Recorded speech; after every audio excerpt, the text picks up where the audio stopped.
대한민국 수도 서울의 심장부에 위치한 최고급 호텔의 그랜드 볼룸은 오늘 밤 유난히 찬란한 빛을 발하고 있었는데, 그것은 서진그룹의 창립 기념 파티에 참석한 수백 명의 정재계 인사들이 뿜어내는 화려한 아우라와 천장에 매달린 거대한 크리스털 샹들리에가 서로 경쟁하듯 빛나고 있었기 때문이었다.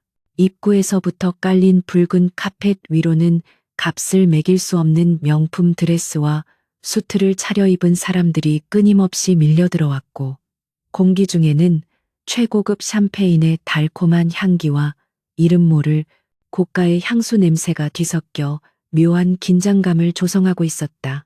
파티장 구석진 곳에 서 있는 박도훈은 자신의 목을 조여오는 듯한 넥타이를 초조하게 만지작거리며 주변을 둘러보았지만, 그가 느끼는 감정은 환희가 아닌 철저한 소외감과 불안감뿐이었고, 이곳은 그가 억지로 끼어든 세계일 뿐 그가 진정으로 속할 수 있는 곳이 아니라는 사실을 뼈저리게 실감하고 있었다.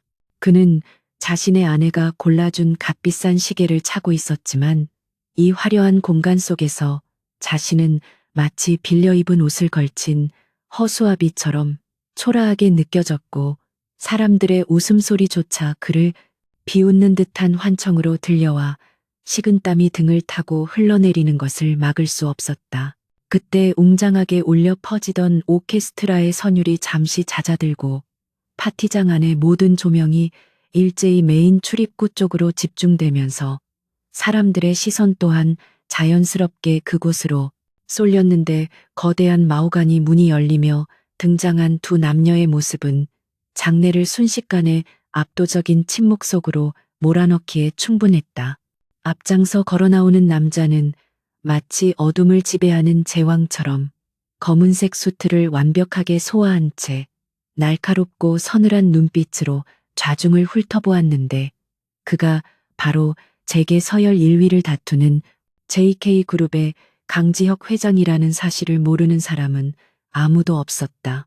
하지만 사람들의 숨을 멎게 만든 것은 그의 곁에서 우아하게 팔짱을 끼고 들어오는 한 여인이었는데, 그녀는 마치 밤하늘의 별을 따다 박은 듯 반짝이는 짙은 남색 드레스를 입고 고고한 백조처럼 고개를 꼿꼿이 든 채 걸어오고 있었다. 그녀의 하얀 피부는 조명을 받아 눈부시게 빛났고, 길게 늘어뜨린 검은 머리카락은 걸음마다 찰랑거리며 매혹적인 분위기를 자아냈는데, 그 모습이 너무나도 비현실적으로 아름다워서 사람들은 감탄사조차 내뱉지 못한 채 멍하니 바라볼 수밖에 없었다. 박도훈은 샴페인 잔을 들고 있던 손을 부들부들 떨며 자신의 눈을 의심하고 또 의심했는데, 저 멀리서 스포트라이트를 받으며 걸어오는 저 여자가 자신이 그토록 잘 알고 있던 한서윤이라는 사실을 도저히 믿을 수가 없었기 때문이다. 불과 몇 년 전까지만 해도 낡은 운동화에 보풀이 인 스웨터를 입고 자신을 위해 헌신하던 가난하고 순박했던 여자는 온데간데 없고, 지금 그의 눈앞에 있는 사람은 대한민국 최고의 재벌가 안주인으로서의 위엄과 기품을 온몸으로 발산하고 있는 전혀 다른 존재였다. 과거 그가 성공을 위해 매정하게 버렸던 그녀가 이제는 자신이 감히 쳐다볼 수도 없는 높은 위치에 서서 세상을 내려다보고 있다는 현실이 박도훈의 머리를 강하게 강타했고, 심장은 터질 듯이 요동치기 시작했다. 그는 멍하니 입을 벌린 채 그녀의 일거수일투족을 쫓았는데, 그녀가 강지혁 회장을 바라보며 짓는 미소는 과거 자신에게 보여주었던 그 어떤 미소보다도 여유롭고 행복해 보여서 가슴 한구석이 날카로운 칼로 베이는 듯한 통증을 느껴야만 했다. 강지혁 회장은 아내인 한서윤을 에스코트하며 계단을 내려오는 내내 그녀에게서 시선을 떼지 않았는데, 평소 냉철하고 무자비하기로 소문난 그가 아내 앞에서는 더없이 다정하고 헌신적인 남자로 변한다는 소문이 사실임을 증명이라도 하듯 그의 손길 하나하나에는 깊은 애정이 묻어났다. 그는 주변에 몰려든 사람들의 시선 따위는 아랑곳하지 않고 오직 한서윤이 발을 헛디디지는 않을까, 드레스 자락이 걸리지는 않을까 세심하게 배려하며 그녀를 보호했는데 그 모습은 마치 깨지기 쉬운 보석을 다루는 듯한 조심스러움과 세상 그 무엇과도 바꿀 수 없다는 단호함이 공존하고 있었다. 파티장에 모인 수많은 여인들은 질투와 부러움이 섞인 눈빛으로 한서윤을 바라보았지만 그녀는 그 시선들을 당당하게 받아넘기며 여유로운 미소를 잃지 않았고 그 태도에서 뿜어져 나오는 자신감은 그녀가 단순히 운이 좋아 재벌가에 입성한 신데렐라가 아니라 그 자리에 걸맞은 능력을 갖춘 여왕임을 증명하고 있었다. 한서윤은 수많은 인파 속에서 낯익은 얼굴을 발견했지만 그녀의 표정에는 미동조차 없었는데 그것은 그녀가 이미 오래전부터 이 순간을 예상하고 준비해왔기 때문이거나 혹은 그 남자가 더 이상 그녀의 감정을 요동치게 할 가치조차 없는 존재가 되어버렸기 때문일 것이다. 그녀는 박도훈이 경악에 찬 눈으로 자신을 바라보고 있다는 것을 느꼈지만 굳이 시선을 마주치지 않은 채 우아하게 고개를 돌려 강지혁의 귓가에 무언가를 속삭였고 그 모습은 두 사람만의 견고한 성벽을 쌓아 올린 듯 타인의 접근을 불허하는 완벽한 조화를 이루고 있었다. 과거 비참하게 버림받고 빗속을 헤매던 날의 기억은 이제 그녀에게 상처가 아닌 훈장처럼 남아 그녀를 더욱 강하고 단단하게 만들었으며 그녀는 자신의 곁을 지키는 강지혁의 손을 꽉 잡으며 지금 이 순간의 행복과 승리를 만끽했다. 박도훈은 그녀의 무관심이 차라리 경멸이나 분노보다 더 잔인하게 느껴졌고 자신이 그녀의 인생에서 완전히 지워진 존재라는 사실에 절망하며 고개를 떨구었다. 파티가 무르익어가면서 재계의 거물들이 강지혁과 한서윤의 주변으로 몰려들었는데 그들은 JK그룹과의 협력 기회를 얻기 위해 아첨 섞인 인사를 건네거나 한서윤의 미모와 지성을 칭찬하며 눈도장을 찍기에 바빴다. 한서윤은 까다롭고 예리한 질문들을 던지는 늙은 이사들 앞에서도 전혀 위축되지 않고 유창하고 논리정연하게 자신의 의견을 피력했는데 그녀의 명석한 두뇌와 사업적 감각은 겉모습뿐만 아니라 내면까지 완벽하게 다듬어진 다이아몬드와 같았다. 그녀는 단순히 회장님의 아내라는 타이틀에 안주하지 않고 JK 재단 이사장으로서의 비전과 철학을 명확히 제시하며 좌중을 휘어잡았고 그런 그녀를 바라보는 강지혁의 눈에는 뿌듯함과 사랑스러움이 가득 담겨 있어 보는 이들의 탄성을 자아냈다. 박도훈은 멀찍이 떨어져서 그 광경을 지켜보며 자신이 알던 한서윤은 그림 그리기와 꽃을 좋아하던 조용한 여자였는데 언제 저렇게 대범하고 능력 있는 여성으로 변모했는지 도무지 이해할 수 없어 혼란스러워했다. 그때 박도훈의 팔을 거칠게 잡아당기는 손길이 있었으니 그것은 다름 아닌 그의 현재 아내인 최미영이었는데 그녀는 중견 건설사 오너의 딸이라는 배경만 믿고 아나무인으로 행동하는 것으로 악명이 높았다. 그녀는 술에 취해 비틀거리는 박도훈을 향해 짜증 섞인 목소리로 왜 멍하니 서 있냐며 핀잔을 주었고 저쪽에 있는 JK그룹 회장 부부에게 가서 인사라도 하라고 등을 떠밀었는데 박도훈은 죽기보다 싫었지만 아내의 성화를 이기지 못하고 비틀거리며 발걸음을 옮겨야 했다. 최미영은 한서윤의 화려한 드레스와 보석들을 탐욕스러운 눈빛으로 훑어보며 속물적인 본성을 드러냈고 박도훈은 그런 아내가 부끄러워 쥐구멍이라도 찾고 싶은 심정이었지만 이미 그들의 거리는 좁혀지고 있었다. 박도훈이 한 걸음씩 다가갈수록 심장은 터질 듯이 뛰었고 과연 한서윤이 자신을 알아볼 것인지 아니면 모른 척할 것인지에 대한 두려움이 그를 짓눌렀다. 강지혁은 낯선 기척을 느끼고 고개를 돌려 다가오는 박도훈과 최미영을 바라보았는데 그의 날카로운 눈빛은 순식간에 상대를 스캔하고 그들의 수준을 파악해버린 듯 차가운 경멸을 담고 있었다. 박도훈은 강지혁의 압도적인 기세에 눌려 숨조차 제대로 쉬기 힘들었지만 자신을 소개하기 목소리를 감추며 인사를 건넸고 옆에 있던 최미영은 호들갑을 떨며 자신을 소개하기 바빴다. 한서윤은 천천히 고개를 돌려 두 사람을 바라보았는데 그녀의 눈동자는 마치 깊은 호수처럼 고요하고 차가워서 박도훈은 그 속에 비친 자신의 모습이 얼마나 초라하고 비겁해 보이는지 뼈저리게 느껴야 했다. 그녀는 박도훈에게 시선을 주지 않은 채 최미영에게만 짧게 목례를 건넸는데 그 정중하지만 거리를 두는 태도는 상대를 무시하는 가장 우아하고 잔인한 방법이었다. 박도훈은 한서윤의 입에서 자신의 이름이 나오기를 혹은 어떤 감정의 동요라도 보이기를 기대했으나 그녀는 그를 마치 처음 보는 행인 일처럼 취급했다.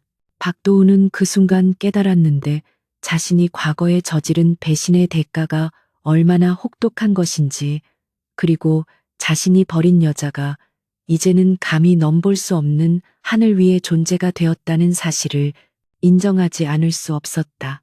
최미영은 분위기 파악을 하지 못한 채 계속해서 횡설수설하며 JK그룹과의 연주를 만들려고 애썼지만 강지혁은 단호하고 정중하게 대화를 차단하며 아내의 허리에 손을 두르고 자리를 떴다. 멀어지는 두 사람의 뒷모습을 보며 박도훈은 다리에 힘이 풀려 주저앉을 뻔했는데 강지혁이 한서윤을 쳐다보며 짓는 그 따뜻한 미소가 과거 자신이 한서윤에게 보여주었던 거짓된 미소와는 차원이 다른 진심임을 알 수 있었기 때문이다. 그는 자신이 선택한 현실인 탐욕스럽고 교양 없는 아내와 껍데기뿐인 부와 명예가 얼마나 부질없는 것인지 사무치게 후회했지만 이미 엎질러진 물을 주워 담을 수는 없었다. 한서윤과 강지혁은 테라스로 나와 잠시 숨을 돌렸는데 시원한 밤바람이 뜨거웠던 파티장에 열기를 식혀주었고 두 사람은 난간에 기대어 서울의 야경을 바라보며 평온한 침묵을 공유했다. 강지혁은 한서윤의 어깨를 감싸 안으며 혹시 아까 그 사람들 때문에 기분이 상하지는 않았는지 물었지만 한서윤은 고개를 가로저으며 오히려 당신 덕분에 든든했다고 대답하며 그에게 더 깊이 파고들었다. 사실 그녀의 심장은 아까 박도훈을 마주친 순간 잠시 요동쳤지만 그것은 미련이나 사랑이 아닌 끔찍했던 과거의 기억이 떠올랐기 때문이었고 이제 그녀 곁에는 그 모든 상처를 보듬어줄 강지혁이 있기에 두려울 것이 없었다. 강지혁은 그녀의 이마에 부드럽게 입을 맞추며 세상 그 누구도 당신을 함부로 대하게 두지 않겠다고 맹세했고 한서윤은 그의 품 안에서 진정한 안식과 사랑을 느꼈다.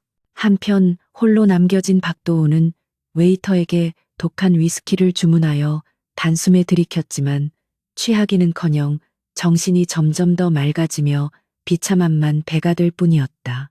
그는 유리창 너머로 테라스에 있는 두 사람의 실루엣을 훔쳐보며 질투와 시기심 그리고 걷잡을 수 없는 후회로 뒤범벅된 감정의 소용돌이 속에 빠져들었다. 만약 그때 자신이 배신하지 않았더라면 저 자리에 있는 것은 강지혁이 아니라 자신이었을까 하는 부질없는 상상을 해보았지만 거울 속에 비친 자신의 일그러진 얼굴은 이미 패배자의 그것이었다. 그는 오늘 밤이 자신의 인생에서 가장 긴 밤이 될 것임을 직감했고 화려하게 부활한 전 여자친구와 비로한 자신의 처지가 극명하게 대비되는 이 잔인한 현실 속에서 앞으로 펼쳐질 운명의 장난을 예감하며 괴로워했다. 밤은 깊어가고 파티는 계속되었지만 박도훈의 지옥은 이제 막 시작되고 있었다. 서울의 밤하늘을 찢어놓을 듯 퍼붓던 3년 전의 빗줄기는 박도훈의 기억 속에서 영원히 지워지지 않는 차가운 낙인과도 같았는데 그날은 유난히도 천둥번개가 요란하게 쳤고 낡은 우산 하나로 두 사람이 비를 피하기에는 역부족이었던 날이었다. 박도훈은 자신의 낡은 자취방 앞 골목길에서 한서윤의 손을 뿌리치며 이 지긋지긋한 가난을 벗어나기 위해서는 사랑 따위는 사치일 뿐이라고 모질게 내뱉었고 그 말이 비수가 되어 그녀의 가슴에 꽂히는 것을 알면서도 멈추지 않았다. 그는 빗물에 젖어 축 처진 한서윤의 어깨와 믿을 수 없다는 듯이 흔들리던 그녀의 눈동자를 외면한 채 자신에게 손을 내민 건설사 사장의 딸 최미영이 기다리고 있는 고급 세단을 향해 걸어갔는데 그때 등 뒤에서 들려오던 한서윤의 억눌린 울음소리는 천둥소리에 묻혀 희미하게 사라져버렸다. 그것이 그들이 나누었던 마지막 대화였고 박도훈은 그날 자신이 버린 것이 단순히 한 여자가 아니라 자신의 양심과 진정한 행복이었다는 사실을 꿈에도 모른 채 성공이라는 이름의 신기루를 쫓아 뒤도 돌아보지 않고 떠났던 것이다. 지끈거리는 두통과 함께 잠에서 깬 박도훈은 침대 옆 탁자에 놓인 숙취의 소재를 허겁지겁 들이켰지만 전날 밤 파티장에서 목격했던 한서윤의 화려한 모습은 여전히 잔상처럼 남아 그의 머릿속을 어지럽히고 있었다. 오늘은 그의 장인이 운영하는 서진건설의 사활이 걸린 JK그룹의 신도시 아트센터 건립 프로젝트 입찰 프레젠테이션이 있는 날이었기에 그는 감정을 추스르고 냉정을 되찾기 위해 찬물로 세수를 하며 거울 속의 자신을 노려보았다. 그는 스스로에게 한서윤은 단지 운이 좋아 돈 많은 늙은 회장의 후처자리나 꿰찬 허수아비일 뿐이며 비즈니스의 세계는 냉혹한 실력만이 지배하는 곳이기에 자신이 준비한 완벽한 기획안으로 그녀의 코를 납작하게 눌러줄 수 있을 것이라고 최면을 걸었다. 아내 최미영은 아침부터 전화를 걸어 이번 입찰을 반드시 따내야 한다며 닥달을 해댔고 박도훈은 피로와 압박감에 짓눌린 채 최고급 맞춤 수트를 차려입고 결전의 장소인 JK그룹 본사로 향했다. JK그룹 본사 사옥은 서울의 스카이라인을 지배하는 거대한 마천루로 그 위용만으로도 방문객들을 압도하기에 충분했는데 로비에 들어선 박도훈은 대리석 바닥에 반사되는 자신의 모습이 왠지 모르게 왜소해 보이는 것을 느끼며 마른 침을 삼켰다. 회의실로 향하는 엘리베이터 안에서 그는 경쟁사 임원들의 날카로운 견제를 받으며 긴장의 끈을 놓지 않았는데 이번 프로젝트는 규모가 워낙 커서 서진건설이 도약하느냐 아니면 만년 이류 기업으로 남느냐를 결정짓는 중요한 분수령이 될 것이 분명했다. 회의실 문이 열리고 거대한 원탁 테이블에 둘러앉은 심사위원들의 면면은 대한민국 건축계를 주름잡는 전문가들과 JK그룹의 핵심 임원들로 구성되어 있었고 그 살벌한 분위기에 박도훈은 잠시 숨이 턱 막히는 기분을 느꼈다. 그는 자리를 잡고 앉아 프레젠테이션 자료를 다시 한번 점검하며 마음을 다잡았지만 문득 회의실 상석이 비어 있다는 사실을 깨닫고 의아해했는데 곧이어 회의실 문이 다시 열리며 또각거리는 하이힐 소리가 정적을 깨뜨렸다. 모든 임원들이 일제히 자리에서 일어나 고개를 숙여 인사를 하는 가운데 들어온 인물은 다름 아닌 한서윤이었는데 그녀는 어제 파티장에서 보았던 화려한 드레스 차림이 아닌 몸에 딱 맞는 짙은 회색 정장 차림의 지적인 안경을 쓰고 있어 전혀 다른 분위기를 풍기고 있었다. 그녀는 JK문화재단의 이사장이자 이번 아트센터 건립 프로젝트의 총괄 책임자로서 회의에 참석한 것이었는데 그녀가 자리에 앉아 서류를 검토하는 모습에서는 빈틈없는 프로페셔널함과 범접할 수 없는 카리스마가 뿜어져 나와 박도훈을 경악하게 만들었다. 박도훈은 그녀가 단순히 명예직 타이틀만 달고 앉아있는 꽃병 같은 존재일 것이라고 예상했으나 그녀가 입을 열어 회의의 시작을 알리고 핵심적인 쟁점들을 짚어내는 순간 자신의 예상이 보기 좋게 빗나갔음을 직감할 수밖에 없었다. 그녀의 목소리는 차분하지만 힘이 있었고 전문 용어를 자유자재로 구사하며 프로젝트의 본질을 꿰뚫어보는 통찰력은 그녀가 이 자리에 오르기까지 얼마나 치열하게 노력했는지를 단적으로 보여주고 있었다. 순서에 따라 경쟁사들의 발표가 이어지고 마침내 서진건설의 차례가 돌아오자 박도훈은 떨리는 손으로 마이크를 잡고 단상 위에 올라섰는데 한서윤의 서늘한 눈빛이 그를 정면으로 응시하자 머릿속이 하얗게 변해버리는 듯한 공포를 느꼈다.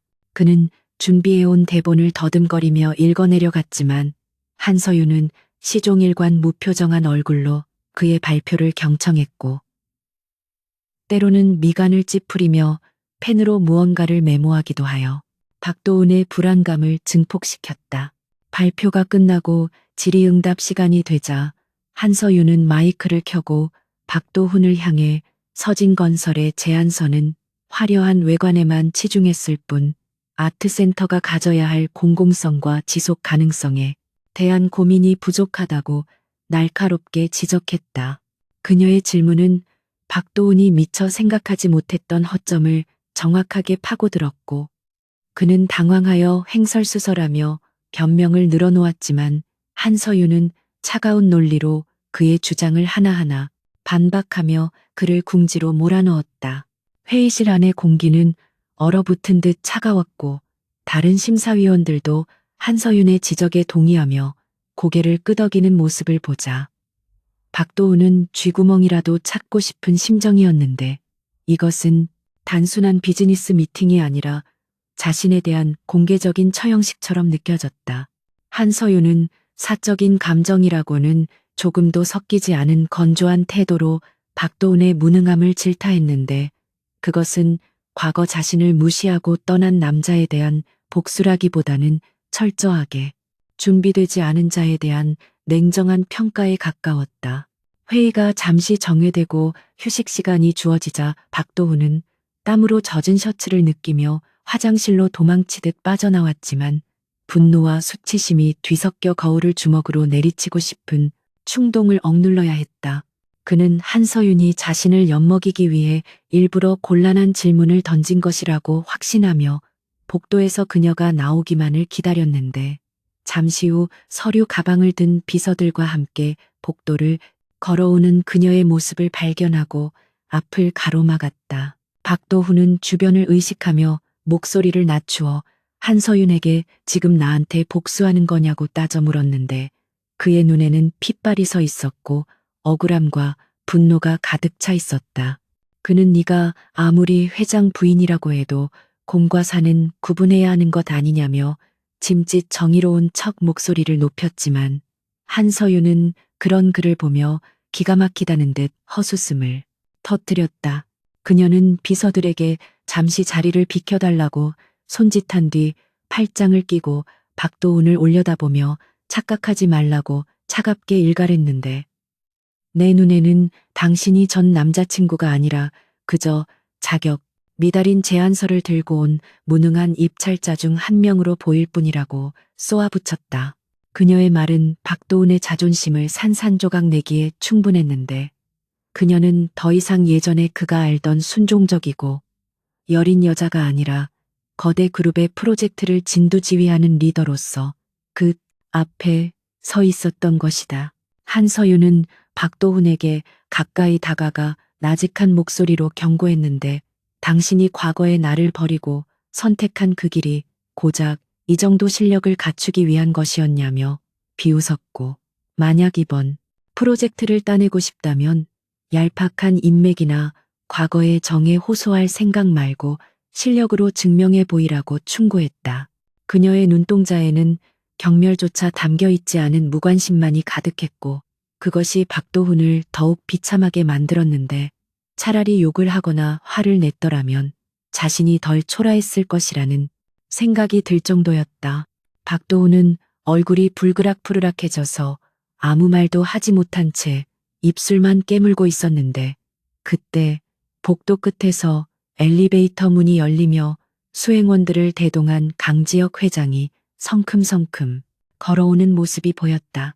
강지혁은 멀리서도 아내와 박도훈이 대치하고 있는 상황을 한눈에 파악하고 미간을 좁히며 다가왔는데 그가 뿜어내는 위압감은 복도의 공기마저 무겁게 짓누르는 듯했다. 강지혁은 한서윤의 곁으로 다가와 자연스럽게 그녀의 어깨를 감싸 안으며 무슨 문제가 있냐고 물었는데 그의 시선은 박도훈을 향해 날카롭게 꽂혔고 마치 사냥감이 자신의 영역을 침범한 것을 발견한 맹수와도 같은 눈빛이었다.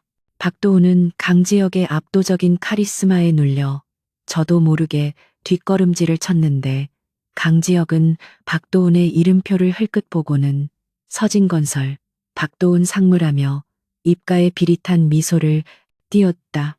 강지혁은 박도훈에게 이번 프로젝트가 우리 그룹에게 얼마나 중요한지 잘 알고 있을 텐데 준비가 많이 부족해 보인다는 보고를 들었다며 전곡을 찔렀고 박도훈은 식은땀을 흘리며 고개를 조아릴 수밖에 없었다.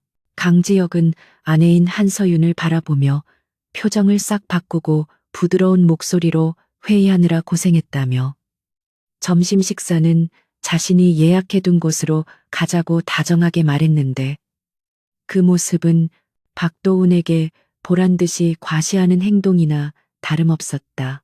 한서윤은 강지혁의 팔을 잡으며 고개를 끄덕였고 두 사람은 박도훈을 투명 인간 취급하며 자리를 떴는데 박도훈은 그들의 뒷모습을 바라보며 주먹을 불끈 쥐었다. 그는 자신이 한서윤을 버리고 선택한 최미영과의 결혼 생활이 얼마나 지옥 같은지 그리고 한서윤이 누리고 있는 저 행복이 원래는 자신의 것이 될 수도 있었다는 망상에 사로잡혀 괴로워했다. 최미영은 그에게 전화를 걸어 회의 결과가 어떠냐고 꼬치꼬치 캐물었지만 박도훈은 대답도 하지 않고 전화를 끊어버렸고 벽에 기대어 깊은 한숨을 내쉬었다. 그는 자신이 한서윤을 과소평가했다는 사실을 인정해야만 했고 그녀가 가진 능력과 권력이 자신의 상상을 초월한다는 것을 깨닫고 전율했다. 하지만 그의 마음속 깊은 곳에서는 패배감과 함께 비뚤어진 오기가 꿈틀거리고 있었는데 이대로 물러설 수는 없다는 생각과 어떻게든 한서윤의 관심을 다시 끌고 싶다는 위험한 욕망이 고개를 들기 시작했다. 오후 회의가 재개되었을 때 박도훈은 넋이 나간 사람처럼 앉아 있었는데 한서윤이 경쟁사의 발표를 경청하며 날카로운 질문을 던지는 모습을 멍하니 바라볼 뿐이었다. 그녀는 건축학에 대한 깊은 지식뿐만 아니라 재무적인 분석 능력까지 갖추고 있어 어떤 발표자도 그녀 앞에서는 허투루 넘어갈 수 없었고 회의실 안의 모든 사람들은 그녀의 리더십에 압도되어 존경의 눈빛을 보내고 있었다. 박도훈은 자신이 알던 가난한 미대생 한서윤이 어떻게 저런 괴물이 되었는지 도무지 이해할 수 없었지만 한 가지 분명한 것은 그녀가 지난 3년 동안 뼈를 깎는 노력을 통해 자신을 갈고 닦았다는 사실이었다. 그는 자신이 안일하게 현실에 안주하며 술과 유흥에 빠져 지내는 동안 그녀는 지옥 같은 고통을 이겨내고 눈부신 성장을 이루어냈다는 사실에 질투심을 넘어선 경외감마저 느꼈다. 회의가 모두 끝나고 결과를 기다리는 시간 동안 박도훈은 초조하게 복도를 서성거렸는데 마침내 발표된 1차 심사 결과에서 서진건설은 간신히 탈락을 면하고 턱걸이로 합격했다는 소식을 들었다. 그것은 한서윤이 그들에게 마지막 기회를 준 것이나 다름없었지만 심사평에는 서진건설의 기획안에 대한 신랄한 비판이 가득 적혀 있어 사실상 불합격이나 마찬가지인 수모를 겪어야 했다.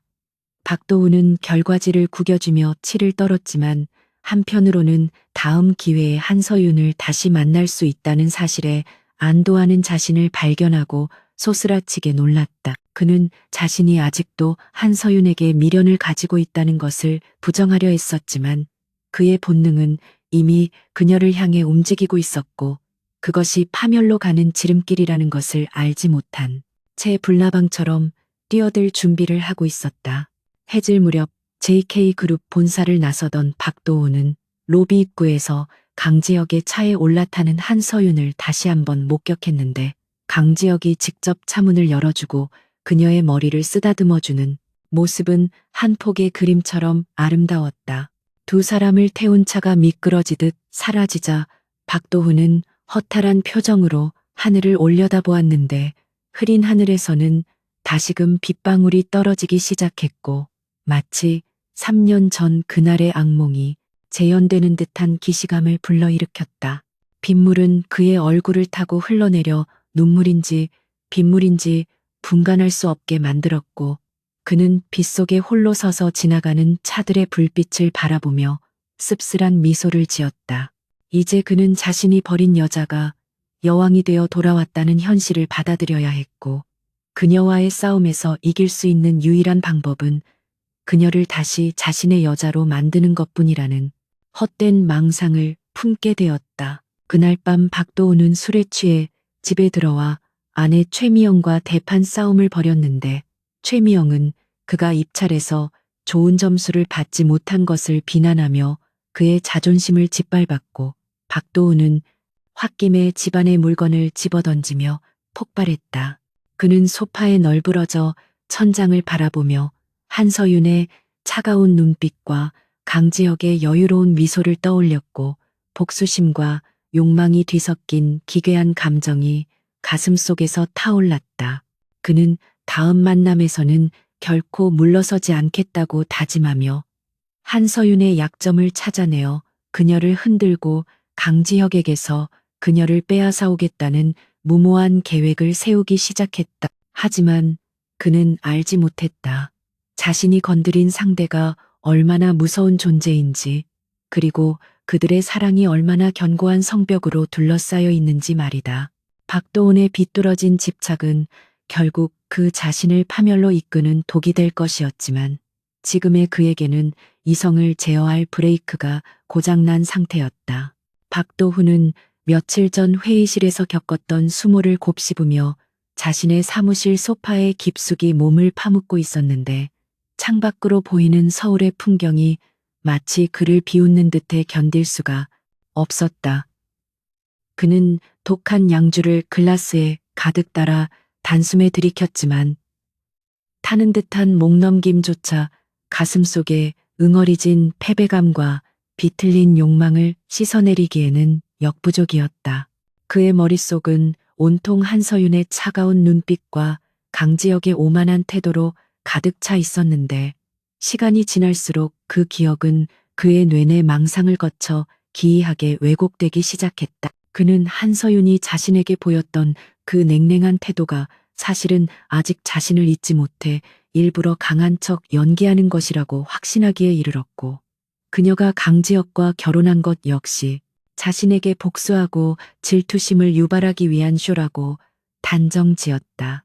박도훈의 자의식 과잉은 바닥을 모르고 추락하는 자존감을 방어하기 위해 현실을 부정하는 단계에 접어들었고 그는 자신이 손만 내밀면 그녀가 다시 예전처럼 순종적으로 돌아올 것이라는 터무니없는 착각에 빠져들었다. 그는 비서에게 한서윤의 공식 일정을 파악하라고 지시했고 그녀가 오늘 오후 JK 아트센터 부지 현장 시찰을 나온다는 정보를 입수하자마자 자켓을 챙겨들고 사무실을 나섰다. 거울 속에 비친 자신의 모습은 며칠간의 과음으로 인해 조금 푸석해 보였지만 그는 여전히 자신이 한서윤이 사랑했던 그 매력적인 남자라고 믿어 의심치 않으며 온매무새를 다듬었다. 아내 최미영에게서 걸려오는 전화는 가볍게 무시해버리고 그는 자신의 스포츠카를 몰아 현장으로 향했는데 엑셀을 밟는 그의 발에는 묘한 흥분과 긴장감이 감돌았다. 그는 오늘이야말로 한서윤의 가면을 벗기고 그녀의 본심을 확인하겠다며 스스로에게 다짐했고 만약 그녀가 솔직하게 나온다면 너그러운 마음으로 그녀를 받아줄 용의가 있다는 오만한 생각까지 하고 있었다. 현장에 도착한 그는 멀리서 안전모를 쓰고 도면을 검토하고 있는 한서윤의 모습을 발견하고 잠시 차를 세운 채 그녀를 관찰했다. 공사 현장의 먼지와 소음 속에서도 한서윤은 빛이 나는 존재였는데 작업복 점퍼를 걸치고 있었지만 그녀 특유의 우아함과 기품은 감춰지지 않았고 주변의 임원들에게 지시를 내리는 모습은 카리스마 그 자체였다. 박도우는 그녀가 수행원들과 잠시 떨어져 현장 구석진 곳에 있는 자재 창고 쪽으로 걸어가는 것을 보고 지금이 기회라고 판단하여 차에서 내려 조용히 그녀의 뒤를 밟았다. 심장이 거칠게 뛰었지만 그는 짐짓 여유로운 표정을 지으려 했으며 인기척을 죽이고 다가갔는데 한서윤이 무언가를 확인하기 위해 멈춰선 순간 그는 나직하고 느끼한 목소리로 그녀의 이름을 불렀다. 서윤아라고 부르는 그의 목소리에는 과거의 친밀함과 현재의 뻔뻔함이 뒤섞여 있었고 그 소리에 한서윤의 어깨가 미세하게 움찔하는 것을 놓치지 않은 박도훈은 회심의 미소를 지었다. 한서윤이 천천히 뒤를 돌아보았을 때 그녀의 눈에는 당혹감 대신 서늘한 경멸이 서려 있었지만 박도훈은 그것조차도 사랑 싸움의 연장선이라 착각했다. 한서윤은 박도훈을 보자마자 미간을 찌푸리며 여기가 어디라고 함부로 들어오냐고 차갑게 쏘아붙였지만 박도훈은 아랑곳하지 않고 한 걸음 더 다가가며 능글맞은 미소를 지어 보였다. 그는 네가 나를 피해서 도망친 곳이 고작 여기냐며 비아냥거렸고 그 늙은 회장의 품에 안겨서 행복한 척 연기하느라 얼마나 힘들었냐고 동정하는 척 위선을 떨었다. 박도훈은 한서윤이 강지혁과의 결혼 생활에서 만족을 느끼지 못할 것이라고 굳게 믿고 있었는데 돈과 권력은 있을지 몰라도 젊고 뜨거운 사랑은 오직 자신만이 줄 수 있다고 생각했기 때문이었다. 그는 한서윤에게 지금이라도 늦지 않았으니 솔직해지라며 내가 원한다면 내가 너를 가끔 만나주며 외로움을 달래줄 수 있다고 속삭였는데 그 제안은 더럽고 추악하기 그지없는 것이었다. 그는 자신이 마치 대단한 선심이라도 쓰는 것처럼 거만하게 굴었지만 사실 그 밑바닥에는 한서윤을 다시 소유하고 지배하고 싶은 뒤틀린 욕망이 꿈틀거리고 있었다. 한서윤은 박도훈의 헛소리를 들으며 기가 막혀 말이 나오지 않을 지경이었는데 눈앞에 있는 이 남자가 과거 자신이 목숨처럼 사랑했던 사람이 맞나 싶을 정도로 혐오감이 밀려왔다. 그녀는 팔짱을 끼고 박도훈을 벌레 보듯 바라보며 당신의 상상력은 삼류소설보다 더 형편없다고 일갈했고 내 남편의 발끝에도 못 미치는 주제에 어디서 감히 그런 망발을 하느냐고 호통쳤다. 그녀는 강지혁이 주는 사랑과 존중이 박도훈 따위가 주는 싸구려 감정과는 비교조차 할 수 없는 고귀한 것임을 분명히 했고 당신 같은 쓰레기를 사랑했던 과거가 내 인생의 유일한 오점이라고 못 박았다. 그녀의 단호하고 모멸적인 언사에 박도훈의 얼굴은 순식간에 붉게 달아올랐고 자존심에 치명적인 상처를 입은 그는 이성을 잃고 본색을 드러내기 시작했다. 그는 네가 지금 재벌 사모님 소리를 들으니까 눈에 뵈는 게 없냐며 소리를 질렀고 거칠게 한서윤의 팔을 낚아채며 위협적인 태도를 보였다. 박도훈의 손이 한서윤의 팔목을 강하게 조여오자 그녀는 고통스러운 표정을 지었지만 결코 비명을 지르거나 물러서지 않고 그를 노려보며 당장 익어놓으라고 경고했다. 박도훈은 그녀의 반항에 더욱 흥분하여 그녀를 벽으로 밀어붙이려 했고 네가 아무리 고고한 척해도 결국은 나한테 버림받았던 여자라는 사실은 변하지 않는다고 독설을 퍼부었다. 바로 그 순간 공사 현장의 소음을 뚫고 묵직하고 위압적인 엔진 소리가 들려오더니 검은색 세단 한 대가 모래바람을 일으키며 두 사람 근처에 급정거했다. 차문이 열리고 강지혁이 내리는 순간 주변의 공기가 급격히 얼어붙는 듯한 살기가 느껴졌는데 그는 선글라스를 벗어 던지고 성큼성큼 다가오며 박도훈을 향해 지옥에서 온 사신과도 같은 눈빛을 발사했다. 강지혁의 등장은 그 자체만으로도 박도훈을 압도하기에 충분했는데 그의 큰 키와 단단한 체구에서 뿜어져 나오는 기세는 맹수가 먹잇감을 노려보는 것과 흡사했다. 강지혁은 박도훈에게 달려드는 대신 나지막하고 서늘한 목소리로 당장 그 더러운 손 치우라고 명령했는데 그 목소리에는 거역할 수 없는 절대적인 권위가 담겨 있어 박도훈은 저도 모르게 움찔하며 한서윤의 팔을 놓았다. 강지혁은 한서윤을 자신의 등 뒤로 감추며 보호했고 박도훈을 향해 한 걸음씩 다가가며 그를 벼랑 끝으로 몰아붙이는 듯한 압박감을 선사했다. 박도훈은 뒷걸음질치며 변명하려 했지만 입이 떨어지지 않았고 강지혁의 그림자가 자신을 덮쳐오자 숨조차 제대로 쉴 수 없는 공포를 느꼈다. 강지혁은 주먹을 휘두르거나 욕설을 내뱉는 저급한 방식 대신 차가운 이성으로 상대를 짓밟는 방식을 택했는데 그는 박도훈의 눈을 똑바로 응시하며 감히 내 아내에게 손을 댄 대가가 얼마나 처참할지 상상이나 해봤냐고 물었다. 그의 질문은 단순한 협박이 아니라 실제로 일어날 미래에 대한 예고편과도 같아서 박도훈은 다리가 후들거려서 있기조차 힘들었다. 강지혁은 주머니에서 하얀 손수건을 꺼내어 박도훈이 잡았던 한서윤의 손목을 정성스럽게 닦아주었는데 그 행동은 마치 오물이 묻은 것을 닦아내는 듯한 제스처여서 박도훈에게 씻을 수 없는 모욕감을 안겨주었다. 강지혁은 한서윤에게 괜찮냐고 다정하게 물으며 그녀의 흐트러진 머리카락을 정리해 주었고 한서윤은 남편의 품 안에서 안정을 되찾으며 고개를 끄덕였다. 강지혁은 다시 박도훈을 바라보며 네가 서진건설의 사위라는 것을 알고 있으며 네가 과거에 어떤 짓을 저질렀는지도 모두 파악하고 있다고 말해 박도훈을 경악하게 만들었다. 그는 네가 주제도 모르고 날뛰는 꼴을 지켜보는 것도 이제 지루해지기 시작했다며 만약 한 번만 더 내 아내 주변을 얼씬거리거나 헛소문을 퍼뜨린다면 그날로 너와 내 처가 회사는 지구상에서 흔적도 없이 사라지게 될 것이라고 차갑게 선고했다.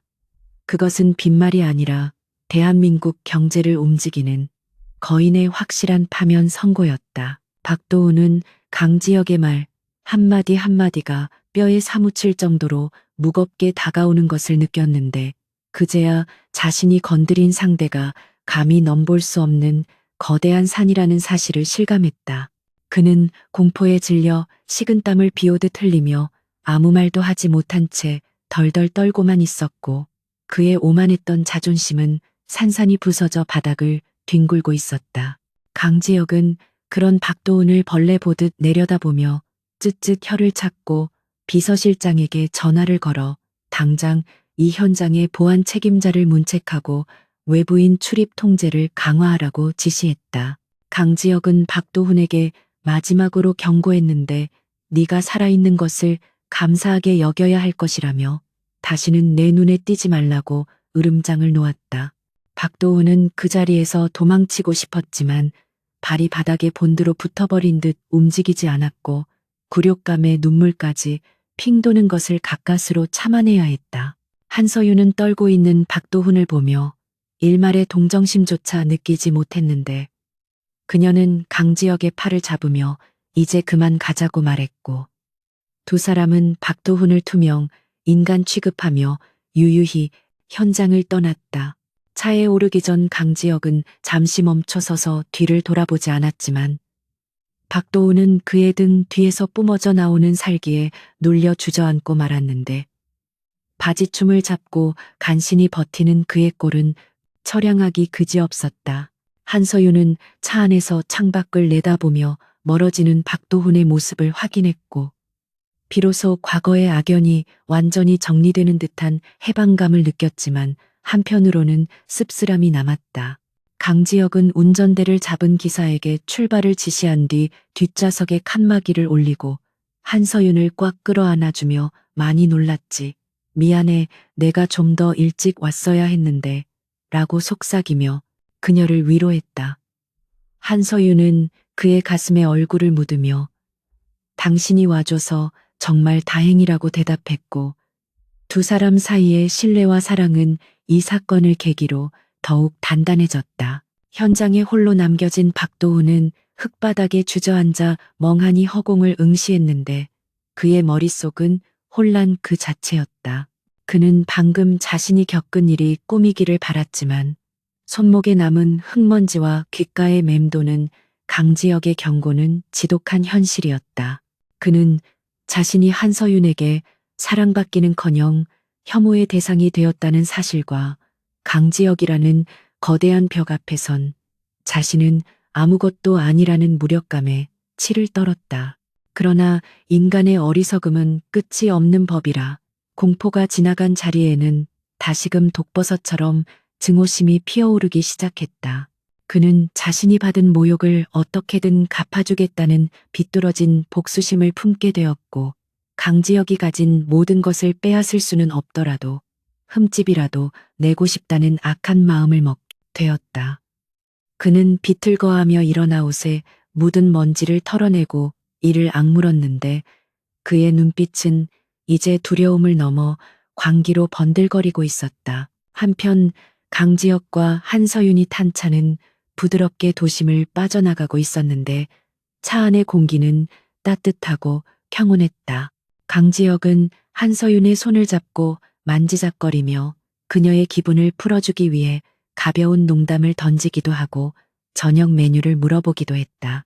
한서윤은 그런 남편의 배려에 미소로 화답하며 아까의 불쾌했던 기억을 지워버리려 노력했는데 문득 강지혁이 어떻게 자신이 현장에 있는 줄 알고 타이밍 맞춰 나타났는지 궁금해졌다.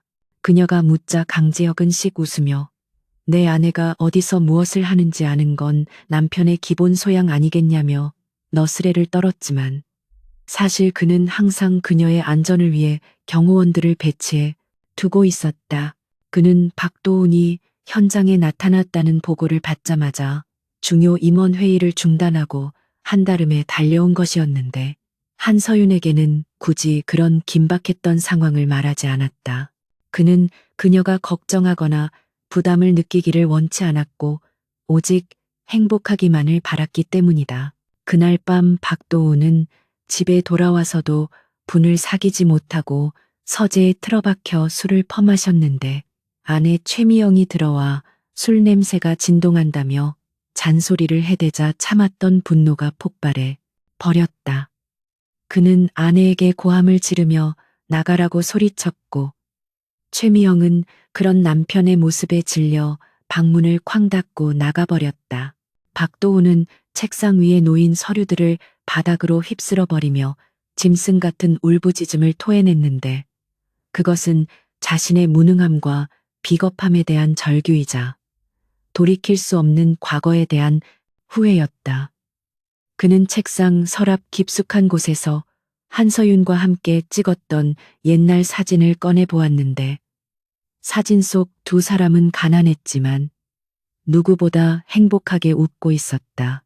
그는 사진을 찢어버리려다 차마 그러지 못하고 구겨진 사진을 움켜쥐고 오열했는데 그의 눈물은 더 이상 순수한 슬픔이 아니라 잃어버린 것에 대한 집착과 탐욕으로 얼룩져 있었다. 강지혁은 잠든 한서윤의 얼굴을 바라보며 깊은 생각에 잠겼는데 그의 표정은 낮에 보여주었던 다정함과는 달리 차갑게 가라앉아 있었다. 그는 박도훈이라는 존재가 한서윤의 인생에 다시는 얼씬도 하지 못하도록 뿌리 뽑아야겠다고 결심했고 이미 그의 머릿속에는 서진건설과 박도훈을 무너뜨릴 치밀한 계획이 수립되어 있었다. 그는 한서윤이 과거의 상처로 인해 괴로워하는 것을 더 이상 두고 볼 수 없었고 그녀의 눈에서 눈물이 흐르게 하는 자는 누구든 용서치 않을 것이라는 자신만의 원칙을 다시금 확인했다.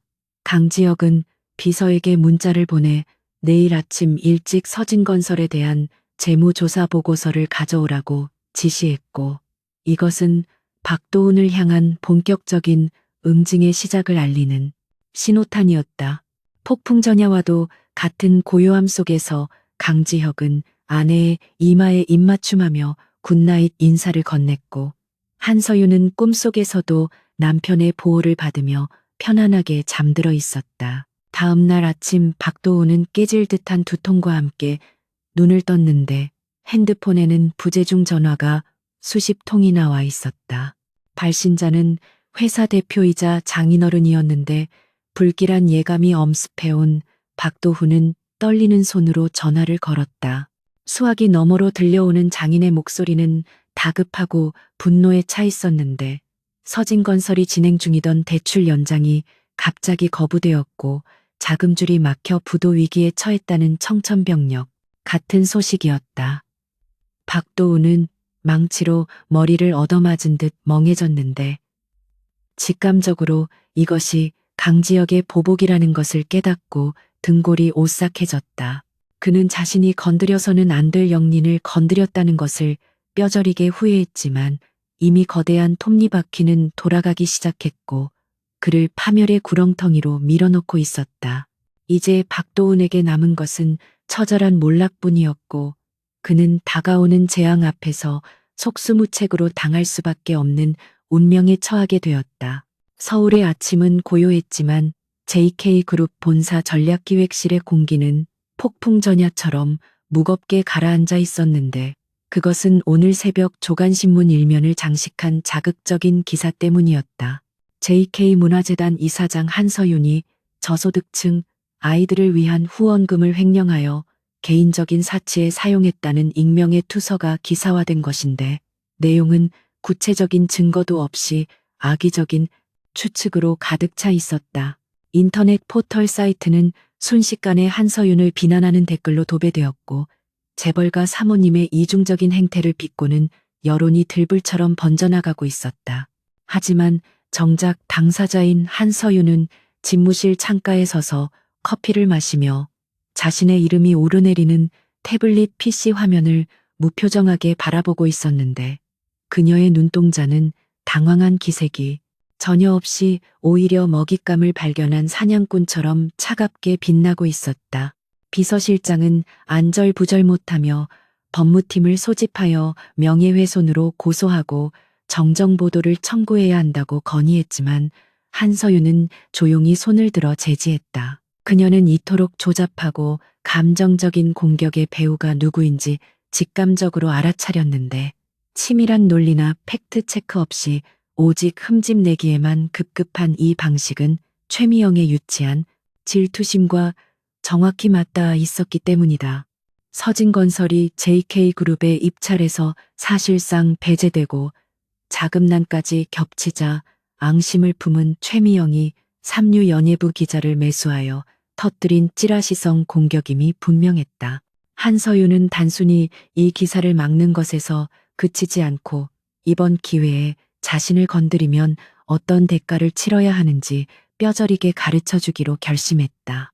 그녀는 비서에게 홍보팀장을 부르라고 지시하며 지금 당장 반박 기사를 내는 대신 이 루머가 더 확산되도록 방치하라고 명령했는데 그것은 적이 승리에 도취되어 방심할 때 치명적인 일격을 가하기 위한 고도의 심리전이었다.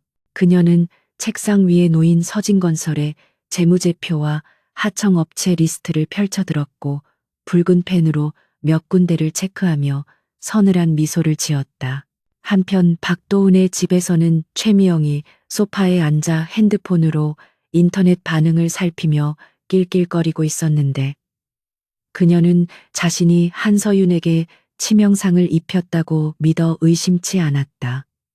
그녀는 박도훈에게 보라며 그 고고한 척하던 여자가 순식간에 도둑년으로 몰리는 꼴이 통쾌하지 않냐고 소리쳤지만 박도훈의 표정은 사색이 되어 있었다. 그는 강지혁 회장의 경고를 똑똑히 기억하고 있었기에 아내의 이 무모한 짓이 불러올 파장이 두려워 손을 떨고 있었는데 최미영은 그런 남편을 겁쟁이라며 비웃었다. 박도훈은 최미영에게 당장 그 기자를 멈추게 하라고 소리쳤지만 최미영은 오히려 눈을 부라리며 당신은 아직도 그 여자한테 미련이 남아서 감싸는 거냐고 쏘아붙였다.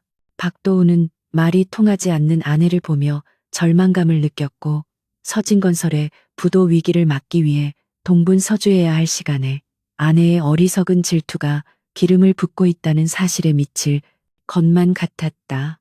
박도훈의 우려대로 상황은 그들의 예상과는 전혀 다른 방향으로 흘러가기 시작했는데 JK그룹 측의 침묵이 길어지자 여론은 더욱 들끓었고 최미영은 자신의 승리를 확신하며 샴페인을 터뜨렸다. 하지만 그날 오후 한서윤은 긴급 기자회견을 자청하여 카메라 앞에 섰고 수많은 플래시 세례 속에서도 흔들림 없는 자세로 마이크를 잡았다.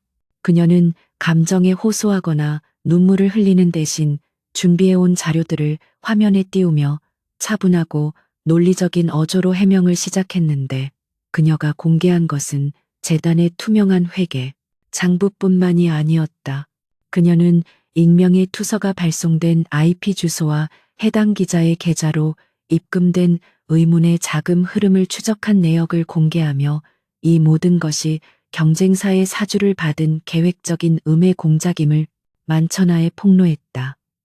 스크린에는 자금의 출처가 최미영이 소유한 페이퍼 컴퍼니라는 사실이 명백히 드러났고 기자회견장은 순식간에 충격과 경악의 도가니로 변했다. 한서윤의 반격은 거기서 멈추지 않았는데 그녀는 서진건설이 그동안 하청업체들에게 대금을 미지급하고 불량자재를 사용하여 공사비를 횡령해온 증거 자료들을 추가로 공개했다.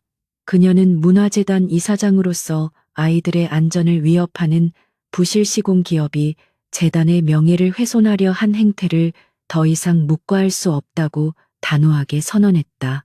이것은 단순한 명예훼손 사건을 넘어 건설업계의 비리 스캔들로 확대되는 순간이었고 한서윤이 쥐고 있던 패가 단순히 방어용 방패가 아니라 적의 심장을 찌르는 날카로운 창이었음이 증명되었다. 생중계로 이 모습을 지켜보던 최미영은 샴페인 잔을 떨어뜨리며 비명을 질렀고 박도훈은 머리를 감싸주며 바닥에 주저앉았다. 여론은 순식간에 반전되어 JK그룹과 한서윤을 옹호하고 서진건설과 최미영의 비도덕성을 성토하는 방향으로 급물살을 탔다. 강지혁 회장은 회장실에서 대형 모니터로 아내의 기자회견을 지켜보며 만족스러운 미소를 짓고 있었는데 그는 아내가 도움을 요청하면 언제든지 개입할 준비가 되어 있었지만 그녀는 스스로의 힘으로 문제를 해결하기를 원했다. 한서윤이 보여준 위기대처 능력과 치밀한 정보 수집력은 그녀가 단순히 회장의 아내라는 그늘에 머무는 사람이 아니라 거대 그룹을 이끌어갈 리더로서의 자질을 충분히 갖추고 있음을 증명하는 것이었다. 강지혁은 비서실장에게 지시하여 서진건설에 대한 채권 회수 조치를 즉각 시행하고 국세청에 탈세 제보 자료를 넘기라고 명령했는데 이것은 확인 사살이었다. 그는 아내가 만들어 놓은 판 위에서 적들을 완전히 짓밟아 재기불능 상태로 만드는 것이 남편으로서의 내조라고 생각했다. 그는 한서윤에게 문자를 보내 당신은 정말 최고의 파트너이자 내 사랑이라며 저녁에 근사한 곳에서 축배를 들자고 제안했다. 서진건설 본사는 그야말로 아수라장이 되었는데 들이닥친 검찰 수사관들과 항의하는 하청업체 사장들로 인해 업무가 마비될 지경이었다. 박도훈은 빗발치는 빚쟁이들의 전화와 해명을 요구하는 주주들의 압박에 시달리며 피를 말리는 시간을 보내야 했다. 그의 장인어른은 사장실에서 최미영의 뺨을 올려붙이며 내년에 그 빌어먹을 질투심 때문에 회사가 망하게 생겼다고 고래고래 소리를 질렀다. 최미영은 바닥에 엎드려 억울하다며 울부짖었지만 이미 엎질러진 물이었고 그녀의 철없는 행동이 가문의 몰락을 초래했다는 사실은 변하지 않았다. 박도훈은 퉁퉁 부은 얼굴로 울고 있는 아내를 보며 혐오감을 느꼈고 이 지옥 같은 집구석에서 벗어나고 싶다는 충동에 휩싸였다. 그는 자신이 한서윤을 버리고 선택한 결과가 고작 이런 파국이라는 사실에 절망하며 넥타이를 거칠게 풀어헤쳤다. 박도훈은 비상구 계단에 앉아 담배를 피우며 한서윤의 기자회견 영상을 다시 돌려보았는데 화면 속 그녀는 너무나도 당당하고 아름다워서 숨이 막힐 지경이었다. 과거 자신이 알던 한서윤은 작은 일에도 상처받고 눈물 흘리는 여린 여자였지만 지금의 그녀는 거대한 폭풍 앞에서도 눈 하나 깜짝하지 않는 강철 같은 여인이 되어 있었다. 그는 한서윤이 자신과 헤어진 후 얼마나 치열하게 살았는지, 그리고 강지혁이라는 남자가 그녀를 어떻게 변화시켰는지 인정하지 않을 수 없었다. 그녀의 실력은 진짜였고 자신의 실력은 가짜였으며 그녀의 사랑은 진실했고 자신의 사랑은 기만이었다는 깨달음이 그를 괴롭게 만들었다. 하지만 후회는 언제나 늦는 법이었고 이제 그에게 남은 것은 법적인 처벌과 사회적인 매장뿐이라는 현실이 그를 옥죄어 왔다. 기자회견을 성공적으로 마친 한서윤이 집무실로 돌아오자 직원들은 기립박수를 보내며 환호했는데 그녀는 쑥스러운 듯 미소를 지으며 모두 고생 많았다고 격려했다. 그녀는 자신이 단순히 공격을 막아낸 것뿐만 아니라 회사의 잠재적인 위험 요소였던 부실 협력 업체를 정리하고 재단의 투명성을 입증함으로써 전화위복의 계기를 마련했다는 점에 만족했다. 사실 그녀는 최미영이 공격해 올 것을 미리 예상하고 있었고 몇 달 전부터 서진건설의 비리 첩보를 수집하며 때를 기다리고 있었던 것이었다. 그녀는 섣불리 움직이지 않고 상대가 가장 큰 실수를 저지를 때까지 인내심을 가지고 기다렸다가 단 한 번의 타격으로 적의 숨통을 끊어버리는 전략을 구사했다. 이것은 그녀가 강지혁에게서 배운 냉혹한 승부사의 기질이었고 그녀는 이제 그 누구도 무시할 수 없는 전략가로 성장해 있었다. 저녁이 되자 강지혁이 한서윤을 데리러 사무실로 왔는데 그는 커다란 꽃다발을 들고 들어와 직원들의 환호를 받았다. 그는 한서윤을 꼭 안아주며 오늘 정말 멋졌다고 칭찬했고 한서윤은 그의 품에 안겨 긴장이 풀리는 것을 느꼈다. 두 사람은 한강이 내려다 보이는 프라이빗 레스토랑에서 저녁 식사를 하며 승리의 기쁨을 나누었는데 강지혁은 서진건설이 곧 법정 관리에 들어갈 것이고 박도훈과 최미영은 횡령 및 배임 혐의로 조사를 받게 될 것이라고 귀띔해 주었다. 한서윤은 그 말을 듣고 잠시 씁쓸한 표정을 지었지만 이내 고개를 끄덕이며 그것이 그들이 자초한 결과라고 담담하게 받아들였다. 그녀는 더 이상 과거의 인연 때문에 망설이거나 동정심을 갖지 않기로 했고 오직 자신의 현재와 미래를 지키기 위해 강해지기로 다짐했기 때문이다. 식사를 마치고 집으로 돌아가는 차 안에서 한서윤은 창밖을 보며 생각에 잠겼는데 불빛이 화려한 서울의 밤거리가 유난히 아름답게 느껴졌다. 그녀는 자신이 겪었던 시련들이 결코 헛된 것이 아니었음을 깨달았고 그 고통 속에서 자신을 일으켜 세운 것은 복수심이 아니라 스스로를 사랑하는 마음과 곁에 있는 사람에 대한 믿음이었다는 것을 알게 되었다. 강지혁은 그녀의 손을 잡고 조용히 어깨를 빌려주었고 두 사람 사이에는 말하지 않아도 통하는 깊은 유대감이 흐르고 있었다. 이제 박도훈이라는 존재는 그들의 인생에서 완전히 배제되었고 그가 겪게 될 불행은 그들과는 상관없는 먼 나라의 이야기가 되어가고 있었다. 한서윤은 강지혁의 손등에 입을 맞추며 당신 덕분에 내가 다시 태어날 수 있었다고 속삭였고 강지혁은 그녀를 바라보며 영원히 당신의 곁을 지키겠다고 약속했다. 며칠 후 서진건설의 부도 소식이 뉴스를 통해 공식적으로 보도되었고 박도훈과 최미영이 검찰청 포토라인에 선 모습이 전파를 탔다. 초췌한 얼굴의 박도훈은 고개를 숙인 채 기자들의 질문에 묵묵부답으로 일관했고 최미영은 마스크로 얼굴을 가린 채 흐느끼고 있었다. 한서윤은 그 뉴스를 끄고 자리에서 일어나 재단 이사회 회의장으로 향했는데 그녀의 발걸음은 그 어느 때보다 가볍고 힘찼다. 그녀에게는 이제 과거를 돌아볼 시간조차 아까웠고 오직 앞으로 나아갈 길만이 펼쳐져 있었다. 직원들은 그녀를 향해 존경의 눈빛을 보내며 인사를 건넸고 그녀는 밝은 미소로 화답하며 회의실 문을 열었다. 이것은 배신과 상처를 딛고 일어선 한 여자가 진정한 자신의 인생을 찾아가는 여정의 중간 기착지이자 새로운 도약의 시작이었다. 박도훈은 구치소 독방에 수감되어 차가운 시멘트 바닥에 누워 있었는데 철창 너머로 들어오는 작은 달빛을 보며 하염없이 눈물을 흘렸다. 그는 자신이 가졌던 모든 것을 잃고 나서야 비로소 자신이 진정으로 원했던 것이 무엇이었는지 깨달았지만 시간은 결코 되돌릴 수 없었다. 그는 한서윤의 환영을 보며 미안하다는 말을 되뇌었지만 그 목소리는 공허한 메아리가 되어 흩어질 뿐이었다.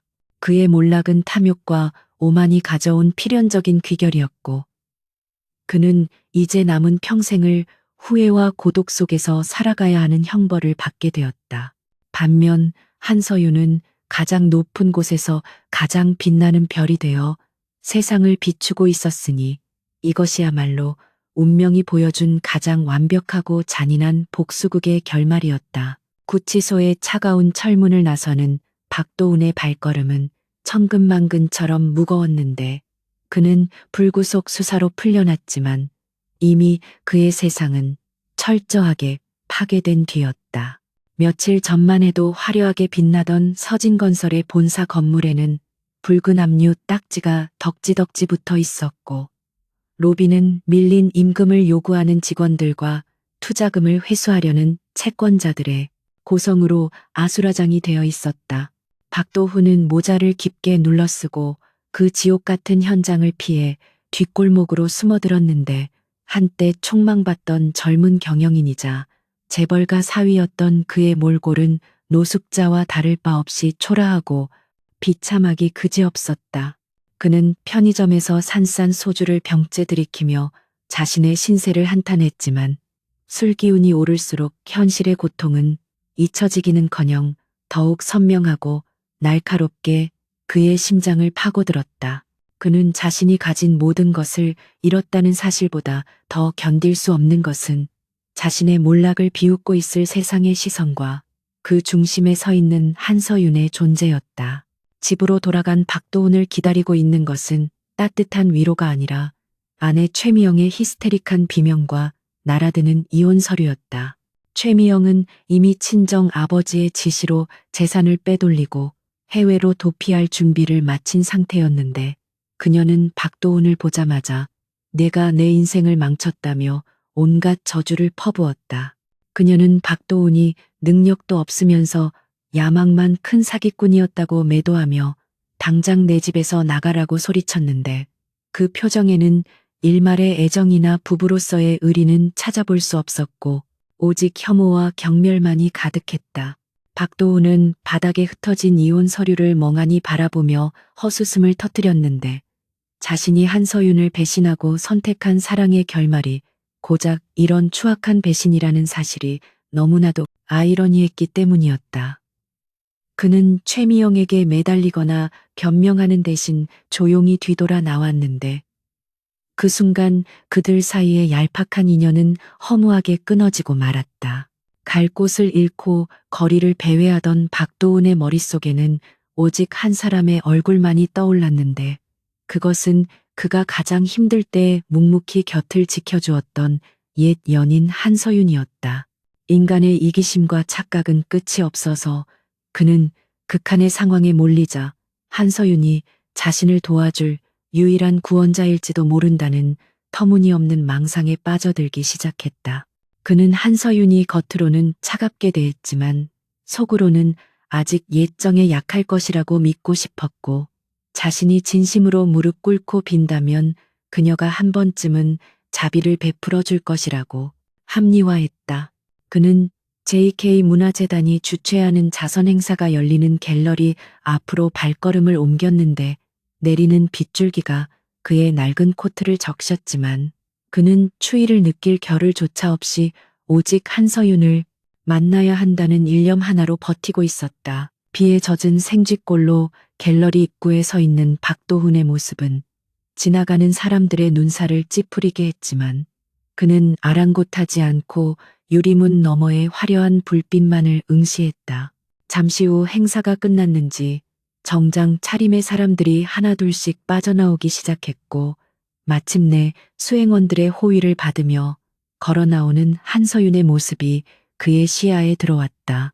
그녀는 베이지색 트렌치코트를 우아하게 걸치고 온화한 미소를 지으며 사람들과 인사를 나누고 있었는데 그 모습은 진흙탕 속에 있는 자신과는 너무나도 대조적인 천상의 존재처럼 보였다. 박도훈은 경호원들의 제지를 뚫고 그녀의 이름을 목청껏 불렀고 서윤아라고 외치는 그의 절박한 목소리가 빗소리를 뚫고 그녀에게 닿았다. 한서윤은 발걸음을 멈추고 소리가 난 쪽을 바라보았는데 빗속에서 떨고 있는 박도훈을 발견하고 잠시 놀란 듯 눈을 크게 떴지만 이내 차분한 표정으로 돌아와 경호원들에게 손짓을 보내 그를 가까이 오게 했다.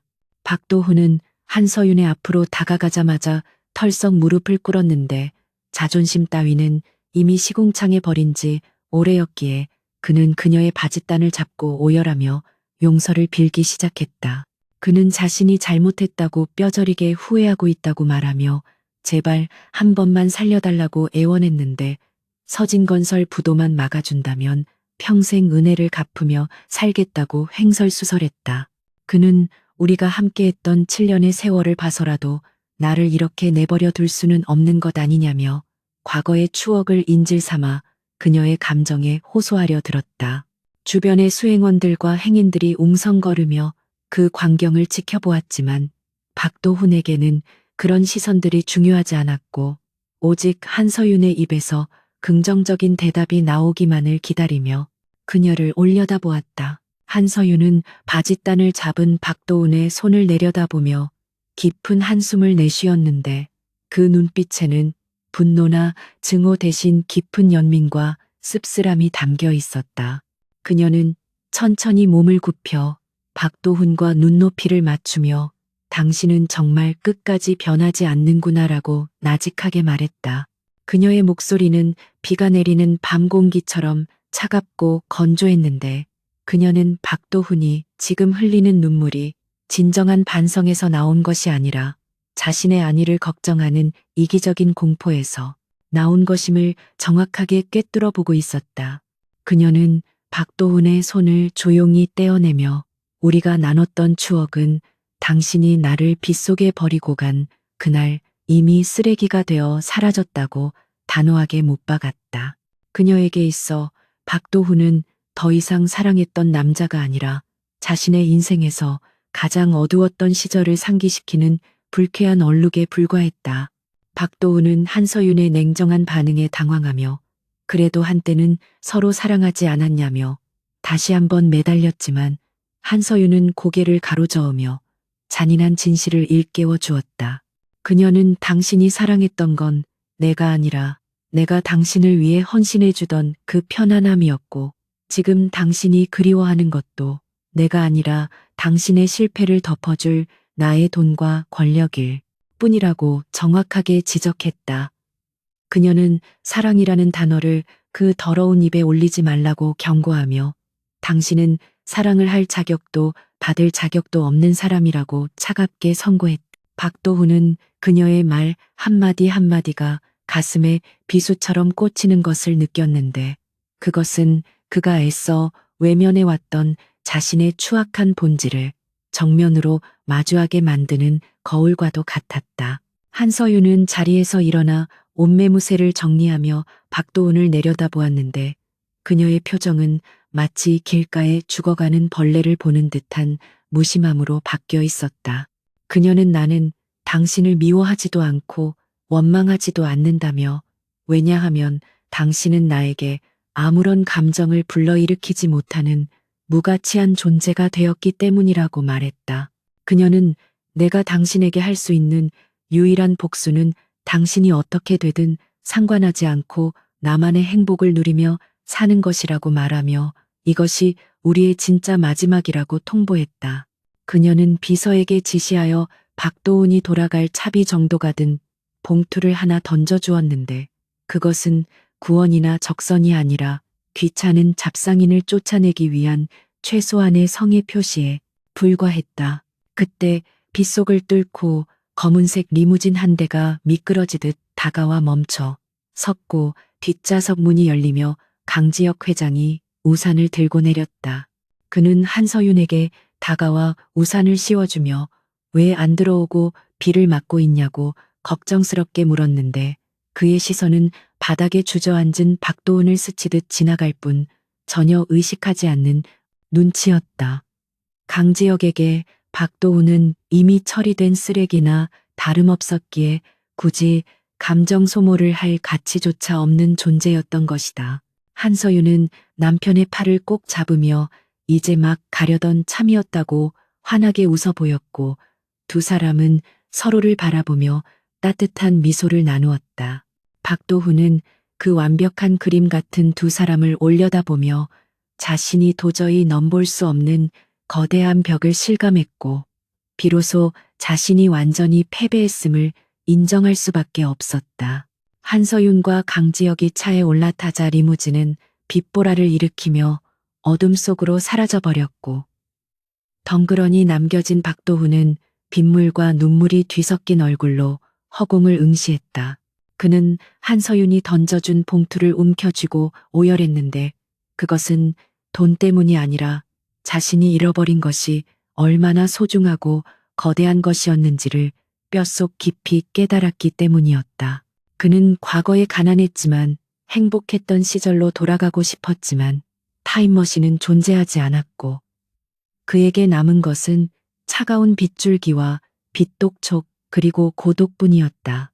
갤러리 앞에 가로등이 깜빡거리다 꺼지며 박도훈을 어둠 속에 고립시켰고 그는 절망의 구렁텅이 속에서 짐승처럼 울부짖으며 자신의 어리석음을 저주했다. 한편 따뜻한 차 안에서 한서윤은 창밖을 내다보며 깊은 생각에 잠겨 있었는데 강지혁은 그녀의 손을 잡고 아무 말 없이 체온을 나누어 주었다. 한서윤은 남편에게 박도훈을 만난 것이 마음을 정리하는데 큰 도움이 되었다고 고백하며 이제 정말로 과거의 그늘에서 벗어난 것 같다고 말했다. 강지혁은 그녀의 손등에 입을 맞추며 당신이 어떤 결정을 내리든 나는 항상 당신을 지지하고 존중한다고 말해주었고 한서윤은 그 말에 큰 위로를 얻었다. 그녀는 이제 박도훈이라는 존재가 자신의 인생에서 완전히 지워졌음을 느꼈고 앞으로 펼쳐질 강지혁과의 미래만이 그녀의 마음을 가득 채우고 있었다. 그녀는 차창에 비친 자신의 얼굴을 보며 미소 지었는데 그 미소는 그 어느 때보다 평온하고 아름다웠다. 그 시각 도심의 한 구석에서는 검찰 수사관들이 박도훈의 소재를 파악하고 체포 영장을 집행하기 위해 움직이고 있었다. 박도훈은 빗속을 비틀거리며 걷다가 멀리서 들려오는 사이렌 소리에 움찔하며 걸음을 멈췄는데 이제 그가 도망칠 곳은 세상 어디에도 없었다.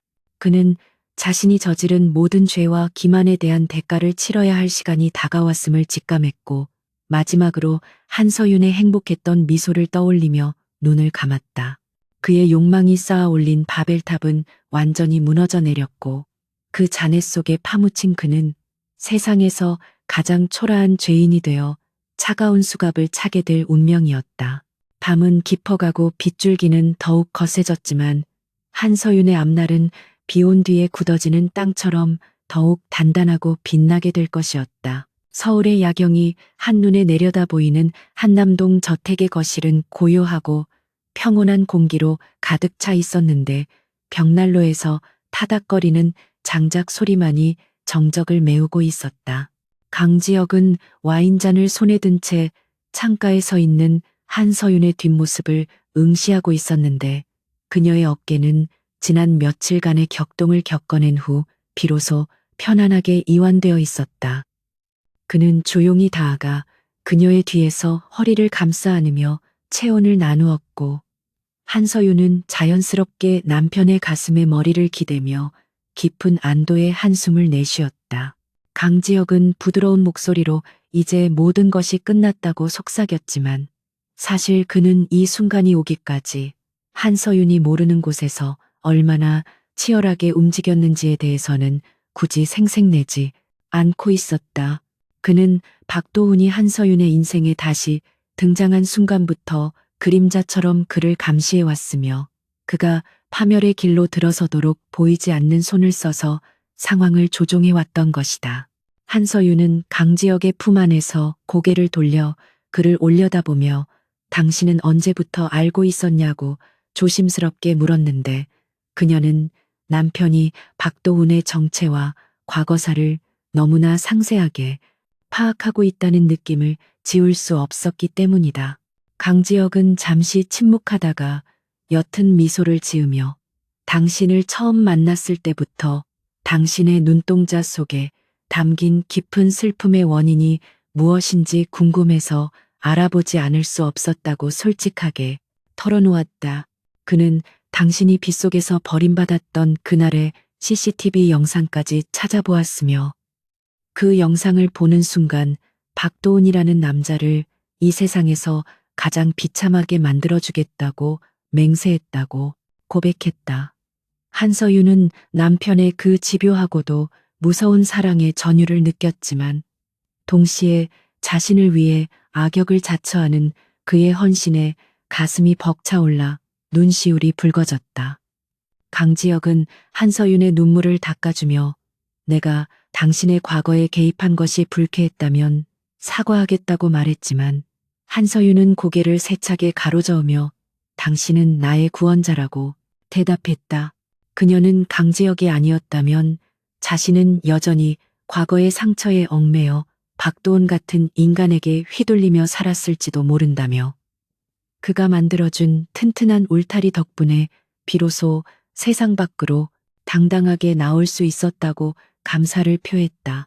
강지혁은 그런 아내를 사랑스럽게 바라보며 나는 단지 당신이 가진 본래의 빛을 되찾아주고 싶었을 뿐이고 박도훈은 그 빛을 가리는 먹구름이었기에 걷어낸 것뿐이라고 담담하게 말했다. 두 사람은 서로를 마주보며 깊은 신뢰를 확인했고 이제 그들 사이에는 어떠한 비밀도 거짓도 존재하지 않는 완벽한 결합이 이루어졌음을 느꼈다. 한편 박도훈은 검찰청 조사실의 차가운 형광등 아래서 수갑을 찬 채 고개를 떨구고 있었는데 그의 앞에는 산더미 같은 증거 서류들이 쌓여 있었다. 담당 검사는 서진건설의 회계 장부와 박도훈의 개인 계좌 내역을 들이밀며 횡령과 배임 그리고 불법 로비 혐의를 추궁했고 박도훈은 쉰 목소리로 아니라고 부인했지만 모든 증거가 그를 범인으로 지목하고 있었다. 더욱 충격적인 것은 그의 아내였던 최미영과 장인어른 이 모든 책임을 박도훈에게 뒤집어 씌우기 위해 조작된 내부 문건을 검찰에 제출했다는 사실이었다. 최미영의 변호사는 박도훈이 독단적으로 회사 자금을 유용하여 도박과 유흥에 탕진했다고 주장했고 박도훈은 믿었던 처가 식구들의 배신에 치를 떨며 억울함을 호소했지만 들어주는 사람은 아무도 없었다.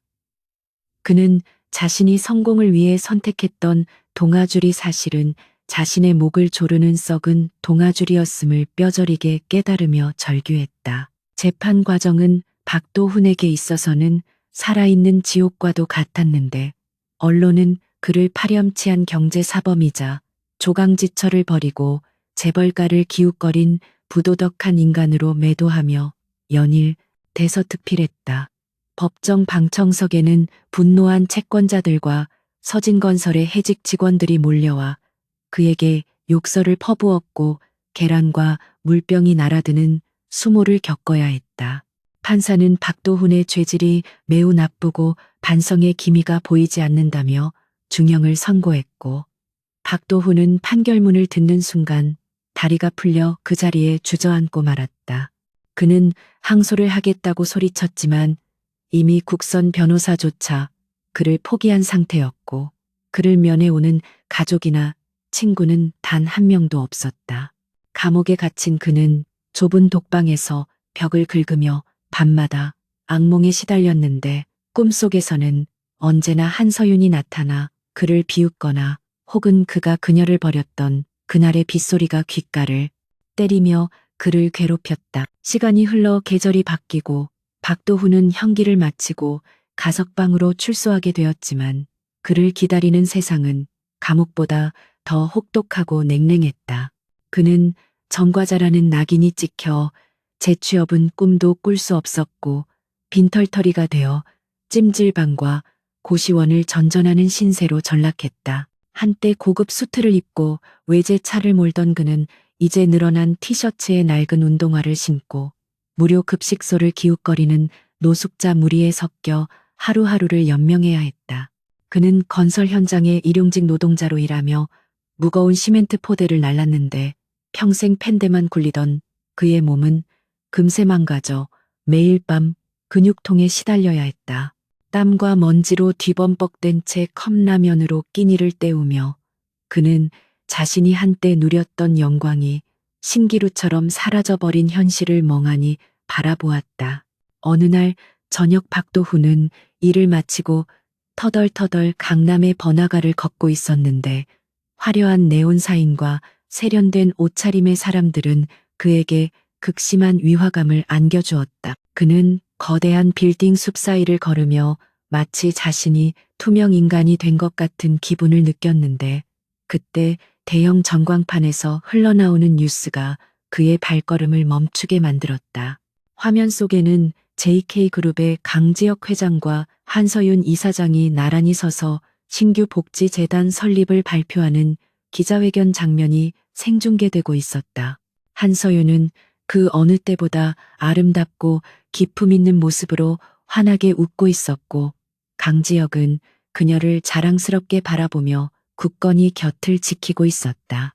박도훈은 멍하니 입을 벌린 채 그 화면을 올려다보았는데 전광판 속의 그녀는 천상에 사는 여신 같았고 길바닥에 서 있는 자신은 시궁창을 기어다니는 벌레 같다는 생각에 비참함이 몰려왔다. 화면 속의 기자는 한서윤에게 남편인 강 회장에 대해 질문했고 한서윤은 수줍은 듯 미소 지으며 그는 나에게 새로운 생명을 불어넣어준 사람이자 내가 세상에서 가장 존경하고 사랑하는 유일한 남자라고 대답했다.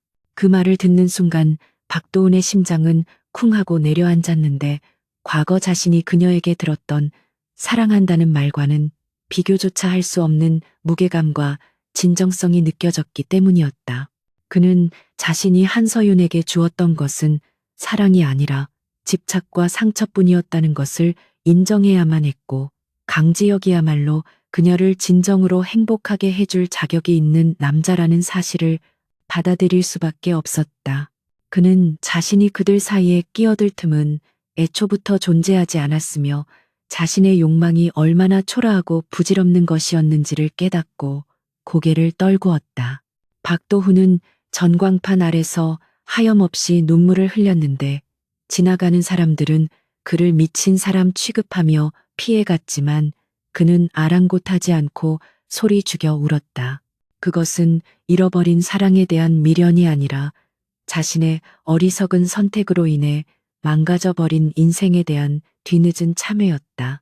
그는 만약 시간을 되돌릴 수 있다면 가난하더라도 한서윤의 손을 놓지 않았을 것이라고 수없이 되뇌었지만 이미 버스는 떠난 지 오래였다. 그는 자신이 저지른 배신이 결국 부메랑이 되어 자신의 목을 겨누고 돌아왔다는 인과응보의 법칙을 뼈저리게 실감했다. 그는 이제 한서윤을 그리워할 자격조차 박탈당한 채 평생 그녀의 행복을 먼발치에서 지켜보며 자신의 죄를 뉘우치며 살아가야 하는 운명이었다. 강지혁은 한서윤과 함께 방송국을 나서며 문득 밖을 내다보았는데 수많은 인파 속에서 초라하게 서 있는 한 남자의 실루엣을 발견하고 잠시 시선을 멈췄다. 그는 직감적으로 그가 박도훈이라는 것을 알아차렸지만 아내에게 알리지 않고 조용히 차 창문을 올렸다.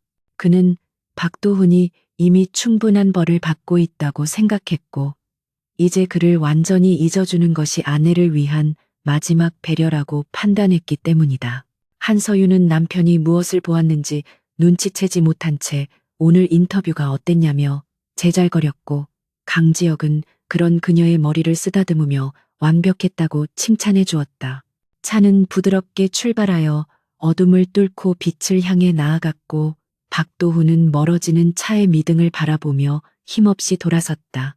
그날 밤 박도훈은 자신의 좁은 고시원 방으로 돌아와 소주 한 병을 비우며 낡은 수첩을 꺼내들었는데, 그곳에는 과거 한서윤과 함께 적었던 버킷리스트가 적혀 있었다. 세계 여행하기, 작은 정원이 있는 집 짓기, 아이 2명 낳기 등 소박하지만 행복한 꿈들이 적혀 있었지만, 이제 그 꿈들은 잉크가 번져 알아볼 수 없게 되어 있었다. 그는 그 페이지를 찢어 라이터불로 태워버렸는데, 종이가 재가 되어 사라지는 모습을 보며 그는 비로소 한서윤을 자신의 마음속에서 완전히 떠나보내기로 결심했다. 그는 이제 그녀가 자신의 기억 속에만 존재하는 유령이 아니라 닿을 수 없는 별이 되었음을 인정하고 자신의 비루한 현실로 돌아와야만 했다. 며칠 후 한서윤은 재단 사무실에서 서류를 정리하다가 우연히 신문 사회면 구석에 실린 작은 기사를 보게 되었는데, 그것은 어느 건설 현장 일용직 노동자의 고독사에 관한 짧은 단신이었다. 그녀는 그 기사를 무심코 넘기려다가 왠지 모를 기시감에 잠시 멈칫했지만 이내 고개를 저으며 신문을 덮었다. 그녀에게 박도훈은 이미 잊혀진 이름이었고 굳이 기억해낼 필요도 없는 과거의 파편일 뿐이었다. 그녀는 창밖으로 쏟아지는 따사로운 햇살을 받으며 기지개를 켰고, 오늘 저녁 남편과 함께할 데이트를 생각하며 행복한 미소를 지었다. 그녀의 인생은 이제 막 만개한 꽃처럼 활짝 피어나고 있었고, 그 어떤 그림자도 그녀의 앞길을 막을 수는 없었다. 한편 박도훈은 여전히 살아서 숨쉬고 있었지만 사회적으로는 이미 죽은 것이나 다름없는 존재가 되어 도시의 밑바닥을 떠돌고 있었다. 그는 매일 아침 눈을 뜰 때마다 지옥 같은 하루가 시작됨을 저주했지만 죽을 용기조차 없어 구차한 목숨을 이어가고 있었다. 그는 가끔 거리에서 행복해 보이는 연인들을 볼 때면 가슴 한구석이 아려왔지만, 그것은 이제 그에게 허락되지 않은 사치라는 것을 잘 알고 있었다. 그는 자신이 선택한 배신의 대가가 평생을 짊어지고 가야 할 고독과 후회라는 형벌임을 받아들이며 그림자 속으로 사라져갔다. 세상은 그를 기억하지 않을 것이며 그의 이야기는 실패한 자의 비석에 새겨진 교훈으로만 남을 것이었다. 한서윤과 강지혁의 사랑은 시련을 겪으며 더욱 단단해졌고, 두 사람은 서로의 부족한 부분을 채워주며 완벽한 조화를 이루어 나갔다. 강지혁은 한서윤이 가진 잠재력을 마음껏 펼칠 수 있도록 든든한 지원군이 되어 주었고, 한서윤은 강지혁의 차가운 이성에 따뜻한 감성을 불어넣어주며 그를 더 나은 사람으로 변화시켰다. 그들은 과거의 아픔을 딛고 일어서 진정한 승리자가 되었으며, 그들의 행복은 그 누구도 해박 놓을 수 없는 견고한 성이 되었다. 이제 그들에게 남은 것은 축복받은 미래와 영원히 함께할 약속뿐이었다. 제주도의 푸른 밤바다 위로 은은한 달빛이 쏟아지는 JK그룹 소유의 프라이빗 빌라는 세상의 모든 소음과 단절된 채 오직 두 사람만을 위한 고요한 성역처럼 평화롭게 자리 잡고 있었다. 오늘은 한서윤과 강지혁의 결혼기념일이자 그녀가 JK문화재단의 이사장으로서 국제적인 자선 프로젝트를 성공적으로 런칭한 것을 축하하는 날이기도 했는데, 두 사람은 화려하고 시끄러운 파티 대신 둘만의 오붓한 시간을 보내기 위해 이곳을 찾았다. 테라스에 서서 밤바다의 파도 소리를 듣고 있는 한서윤은 순백의 실크 드레스를 입고 있었는데, 바람에 흩날리는 머릿결과 달빛을 받아 반짝이는 그녀의 눈동자는 마치 바다의 여신이 현신한 듯 신비롭고 아름다웠다. 그녀는 손에 든 와인잔을 가볍게 흔들며 지난 시간들을 회상하고 있었는데 격동의 세월을 지나 비로소 찾아오니 완벽한 평온함이 꿈만 같으면서도 한편으로는 자신이 쟁취해낸 현실이라는 사실에 가슴 깊은 곳에서부터 벅찬 감동이 밀려왔다. 강지혁은 빌라 안에서 2개의 촛대에 불을 붙이고 천천히 테라스로 걸어 나왔는데 그의 손에는 아내를 위해 특별히 준비한 다이아몬드 목걸이가 들려 있었다.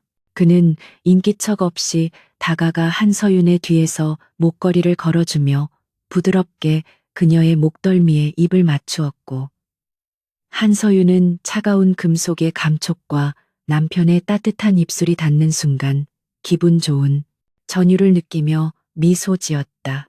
강지혁은 그녀의 허리를 감싸 안으며 귓가에 오늘 당신은 밤하늘에 그 어떤 별보다도 더 아름답게 빛나고 있다고 속삭였고, 그 목소리에는 아내를 향한 깊은 사랑과 존경심이 가득 담겨 있었다. 한서윤은 몸을 돌려 남편의 눈을 바라보며 당신이 내 곁에 있어 주었기에 내가 빛날 수 있었던 것이라고 대답하며 그의 볼을 어루만졌다. 두 사람은 서로의 눈동자 속에 비친 자신의 모습을 확인하며 말로 다 할 수 없는 깊은 유대감과 신뢰를 나누었고, 그 순간 세상의 시간은 멈춘 듯 고요했다. 테이블 위에는 미슐랭 셰프가 특별히 준비한 코스 요리가 차려져 있었지만 두 사람에게는 음식의 맛보다 서로와 함께하는 이 분위기가 더 달콤하고 취하게 만들었다. 강지혁은 와인잔을 부딪히며 건배를 제의했고, 한서윤은 그가 내민 잔에 자신의 잔을 가볍게 부딪히며 청아한 소리와 함께 와인을 한 모금 머금었다.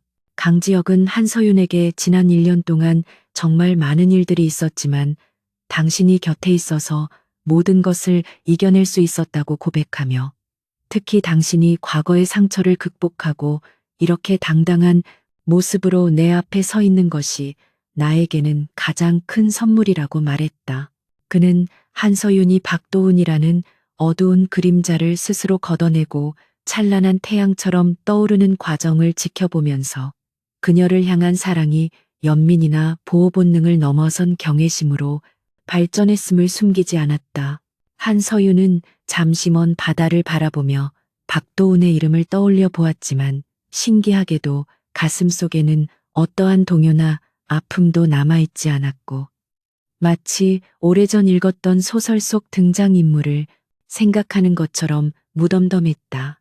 그녀는 강지혁에게 만약 그날 빗속에서 그가 나를 버리지 않았다면, 그리고 내가 그 시련을 겪지 않았다면 나는 결코 당신이라는 사람을 만나지 못했을 것이라고 담담하게 말했다. 그녀는 과거의 배신과 고통이 당시에는 죽을 만큼 힘들었지만 결과적으로는 나를 더 강하게 만들고 진짜 사랑이 무엇인지 깨닫게 해준 디딤돌이 되었다고 고백했다. 이제 그녀에게 박도훈은 증오의 대상조차 되지 못하는 그저 스쳐 지나간 인연이자 잊혀진 과거의 파편일 뿐이었고, 그녀의 마음속 방은 오직 강지혁과 그들의 미래를 위한 희망으로만 가득 채워져 있었다. 강지혁은 한서윤의 손을 잡고 이끌어 빌라 앞에 백사장으로 나갔는데 부드러운 모래의 감촉과 시원한 밤바람이 두 사람을 반겨주었다. 그들은 신발을 벗어 손에 들고 맨발로 해변을 거닐며 아이처럼 웃고 장난을 쳤는데, 재벌 회장과 이사장이라는 무거운 직함을 내려놓고 오직 사랑하는 남자와 여자로서 존재하는 이 순간이 너무나도 소중했다. 강지혁은 걷다가 갑자기 멈춰서서 한서윤을 마주보며 진지한 표정으로 내 인생에서 가장 잘한 투자는 바로 당신을 알아보고 내 여자로 만든 것이라고 농담 반, 진담 반으로 말했다. 한서윤은 까르르 웃으며 그럼 나는 수익률이 꽤 높은 우량주인 셈이냐고 되물었고, 강지혁은 고개를 끄덕이며 당신은 값을 매길 수 없는 나의 보물이라고 대답하며 그녀를 와락 끌어안았다. 파도가 밀려와 두 사람의 발등을 간지럽히고 지나갔지만 그들은 서로의 체온에 의지한 채 한참 동안이나 그 자세를 유지했다. 밤하늘에는 수많은 별들이 보석 가루를 뿌려놓은 듯 반짝이고 있었고 유난히 밝은 보름달이 바다 위에 긴 빛의 길을 만들어내고 있었다.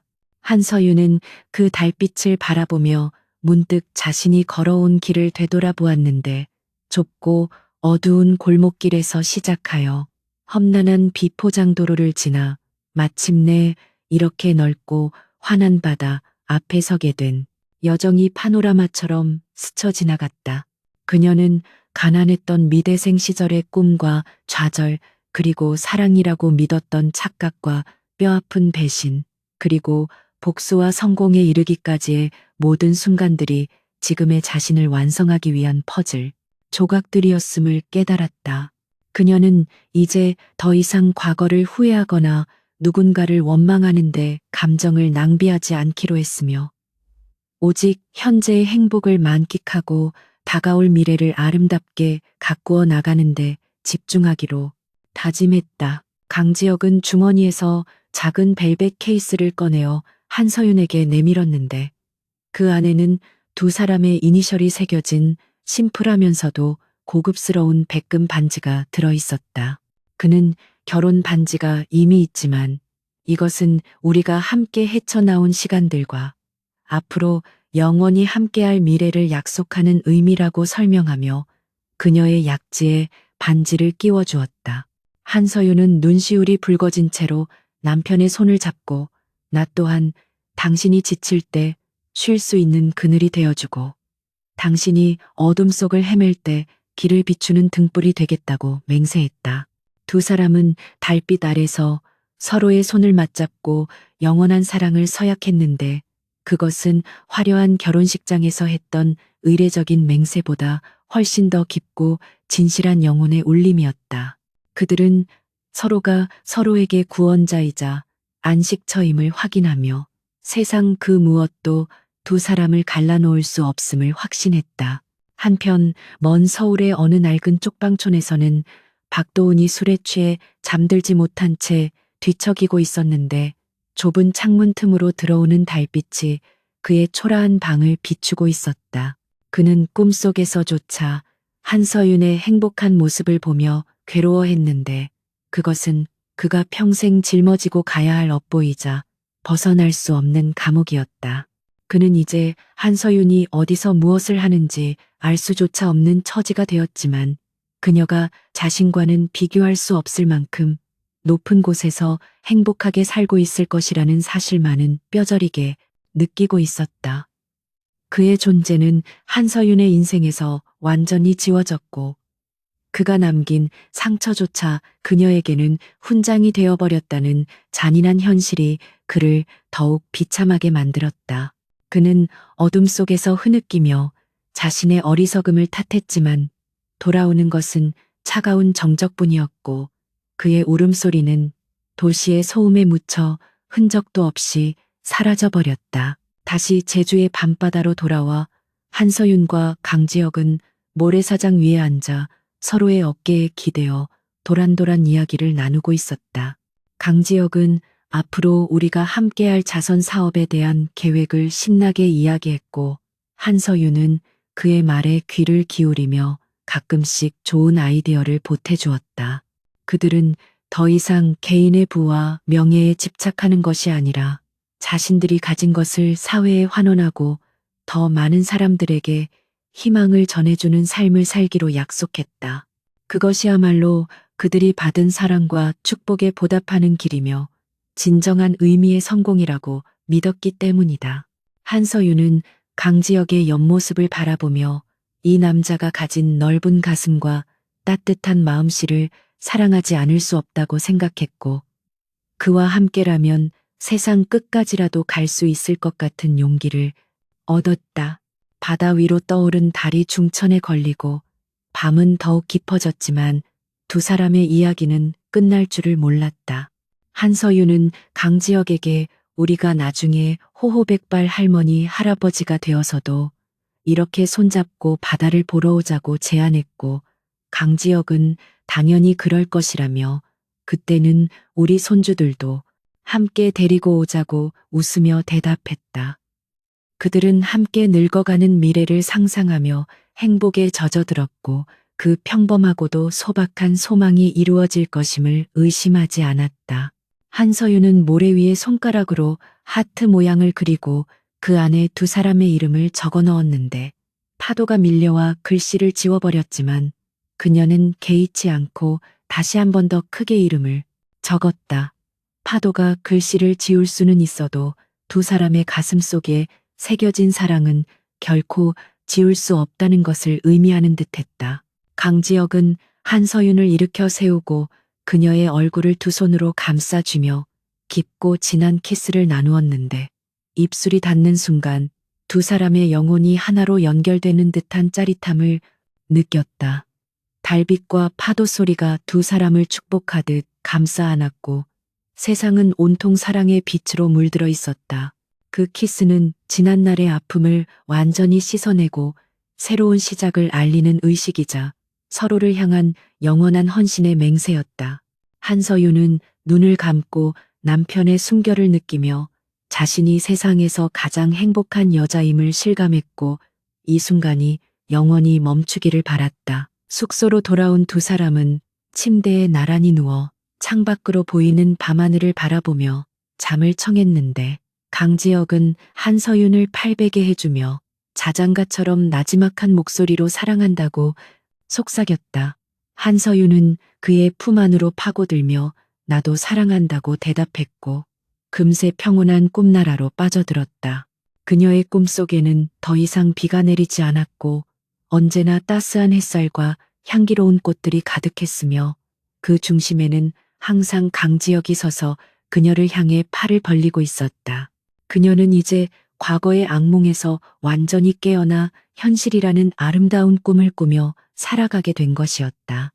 다음 날 아침 찬란한 태양이 수평선 위로 떠오르며 제주의 바다를 황금빛으로 물들이기 시작했는데 한서윤은 눈부신 햇살에 눈을 뜨고 옆에서 곤히 잠든 남편의 얼굴을 바라보았다.